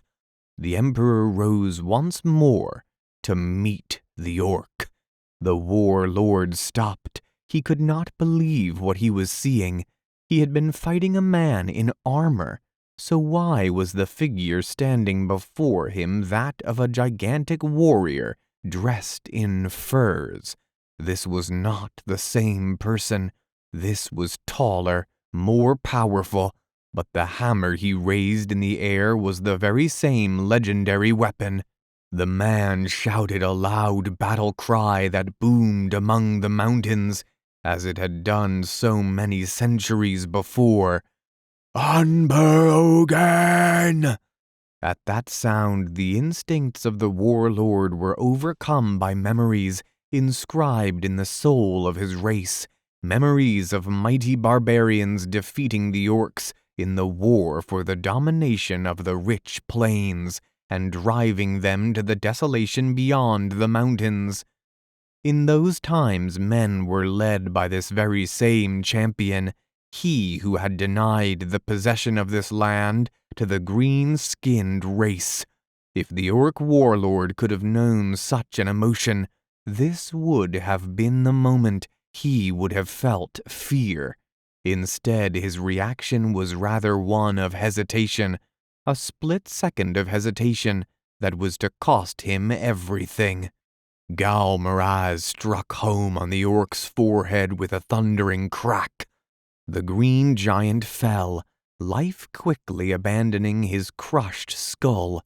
The orc stared through his own blood at the enemy that had vanquished him. Once again he was seeing the wounded man in the black armor, and not the god-like barbarian warrior. The orc could not understand the power that defeated him, and raised a claw in a last attempt to fight back. But all his strength had gone, and his arm fell back powerless. Then he saw no more. The battle was over, their leader defeated. The orcs scattered and kept fleeing until they were back in their bleak territories. The men, too tired to pursue, took care of their wounded, starting with their glorious emperor. From that day on, the name of Karl Franz has been pronounced in the Empire with even greater pride, for all heard tales of that duel, and even though in years to come the stories about the battle were embellished and exaggerated, everyone always agreed that on that day Sigmar himself had fought alongside his warriors. The Great War against Chaos, being the 157th year of the reign of King Finubar the Seafarer, report of High Mage Teclis to the Tower of Hoeth. Sire Belenaire, in answer to your request for an account on my mission in the realm of men, I send you the present report. In this parchment I have recorded the sum of all knowledge harvested during my battles and travels through this vast and dangerous land. The calendar of the Empire is reckoned from the year of Sigmar's crowning, year 1. But as you can imagine, this is highly speculative and based on rather imprecise records. The current Emperor, Magnus the Pious, was crowned in the year 2304. In the far north of the old world, far beyond the borders of the Empire, is a desert of stone and shifting sands, where periods of increased magical activity overwhelmed the land, leaving behind twisted rocks and a barren landscape as the magic subsided.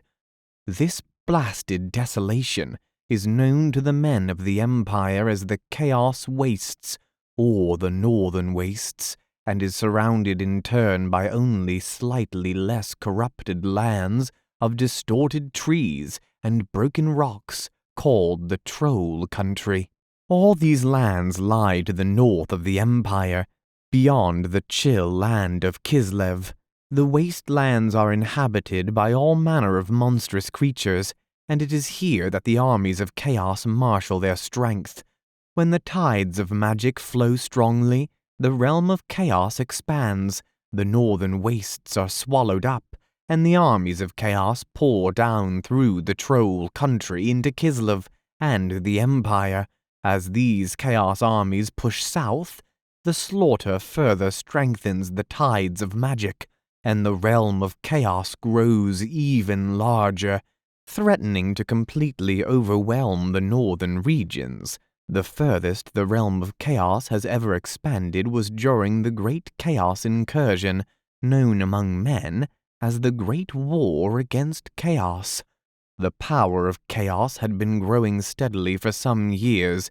Beastmen prowled the dark forests, and many outlying human settlements were abandoned.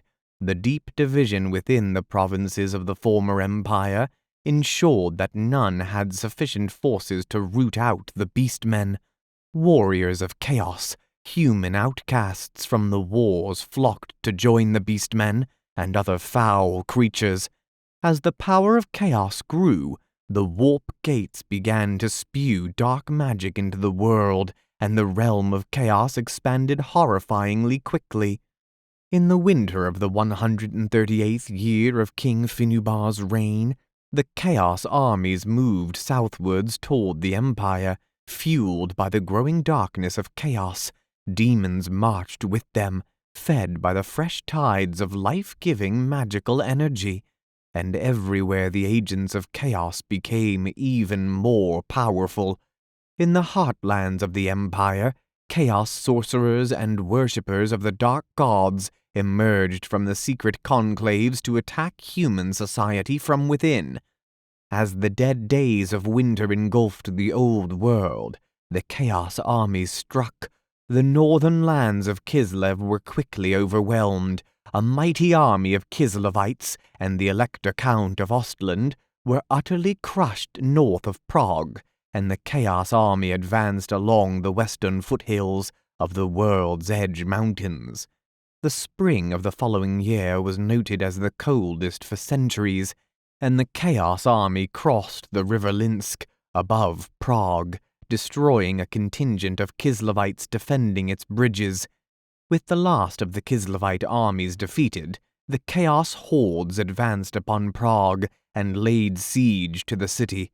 The siege of Prague lasted throughout the spring and summer, during which time the brave defenders defiantly held back the greater part of the Chaos forces. Eventually, as winter set in and the year drew to a close, Prague fell, and the hordes of Chaos ran amok. The seething realm of chaos swept over the city, engulfing it, and Prague was changed forever, its stone walls and buildings melding into hellish and inhuman shapes. Those citizens unlucky enough to still be alive were swept into the maelstrom, their living bodies fused into the walls of the city itself, so that it was no longer possible to tell man from stone. Distorted faces leered from walls, agonized limbs writhed from the pavements, and pillars of stone shrieked in madness with voices that once came from human lips. Prague had become a living nightmare and a grave warning of what lay ahead should the Chaos armies conquer the land. Remnants of the defeated Kislevite army fled south, and word of their defeat spread throughout the land. From amongst the confusion and panic of these troubled times, a leader arose, Magnus, a noble of Nuln. He would later come to be known as Magnus the Pious, due to his unflinching devotion to the cult of Sigmar and the ideas of nationhood that Sigmar still signified in the divided empire.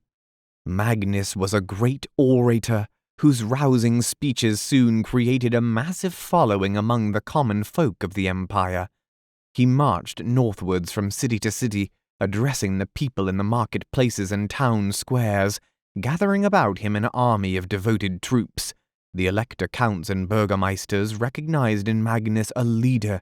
They were all prepared to follow, and soon the citizen army was swollen by provincial soldiers and the troops of the elector counts themselves. It was at this time that the ship of Pieter Laszlo, dispatched by Magnus in search of help, reached Ulthuan's shores. As you already know, Brother Yertle, Brother Fenrir and I volunteered to travel to the old world to help the beleaguered empire. We arrived just in time to join the army of Magnus, an army in desperate need of protection against the dark powers of the sorcerers of chaos. By the time Magnus's army reached the sheer-sided rock that is Middenheim, it was the largest single force in the history of the empire, and Magnus had to divide his troops into two armies, as no single place could provide enough food and water to support such a mass of men. The first army, consisting mostly of the Kislevites and fast-moving mounted troops, marched with all possible speed to Prague, in the hope of relieving the siege. Brother Fenrir accompanied them, but the army arrived too late, and stopping only to destroy part of the Chaos Army's rear guard, they quickly turned south in pursuit of the main Chaos force. Brother Yertle and I joined the larger second army, led by Magnus himself. We marched north towards Kislev, hoping to reprovision at the capital before continuing onwards. We discovered that Kislev was already under siege by the Chaos hordes and attacked immediately. The city was defended by the remaining part of the Kislevite army and a large dwarf host that had marched north when the fall of Prague became known in the halls of Kara Zakharak. Concentrating on the trapped defenders, the Chaos army was ill prepared for this fresh assault from Magnus's army, and initially the battle went well. The Chaos forces were scattered, and their leaders unable to prevent wholesale slaughter. But soon the greater numbers of the Chaos force began to tell, and Magnus's army was gradually pushed back into a defensive circle. When a rampaging keeper of secrets smashed through our ranks, Brother Yertle gave his life in a heroic attempt to destroy it. His efforts weakened the demon so that I was able to banish the abomination. But ours was a grievous loss. The dwarves inside Kislev attempted to break out to help Magnus, but were held and forced back behind the city's walls. As the Chaos army regrouped for its final attack, the Kislevites returning from Prague arrived from the north and struck the Chaos force in the rear. Caught between no less than 3 armies, the Chaos hordes faltered and charged in every direction. Bewildered and confused by this new turn of events, the Kislevites were driven to wild fury by what they had witnessed in Prague, and the Chaos army began to crumble before their implacable fury. Magnus seized the opportunity, leading his troops forward as the remaining dwarfs and Kislevite defenders burst from the city itself. The Chaos troops broke and fled, thousands cut down as they turned to run. The old world was saved, and the realm of Chaos shrank away to the north. Magnus was elected emperor in the new year. The elector counts had no choice in Magnus's election. The people demanded it, and were not to be denied. Magnus the Pious immediately set about restoring order to the provinces of the empire, and is proving an extremely able emperor. The servants of chaos were hunted down in the forests, and many wild and long-abandoned lands have been resettled. Brother Yertle was buried with great honor, and later Magnus requested that Brother Finrir and I teach the secrets of our magic to his people. This new emperor had seen at first hand the importance of magic in holding back the tide of chaos, and needed men able to defend themselves from the power of darkness. After long debate we decided to do so, and with your authorization I began to teach them the ways of magic. Men are not as able as our race in controlling the winds of magic, but they have proven to make extremely capable students in elemental magic. I have founded an academy in Altdorf, where gifted men from across the old world gather to learn the ancient secrets of magic. This institution has been named the Colleges of Magic, and is divided into 8 orders, each specializing in one particular lore of elemental magic. You will be pleased to know that many of the principles governing learning in Hoeth apply here as well. I appointed Volans, my most promising student, as Supreme Patriarch of the Colleges of Magic, leaving to him the powerful staff of Brother Yertle as a symbol of his position. I feel my work here is done. I miss the peace of the White Tower, and so I shall soon be on my way back to our beloved Ulthuan. May truth be with you. Teclis.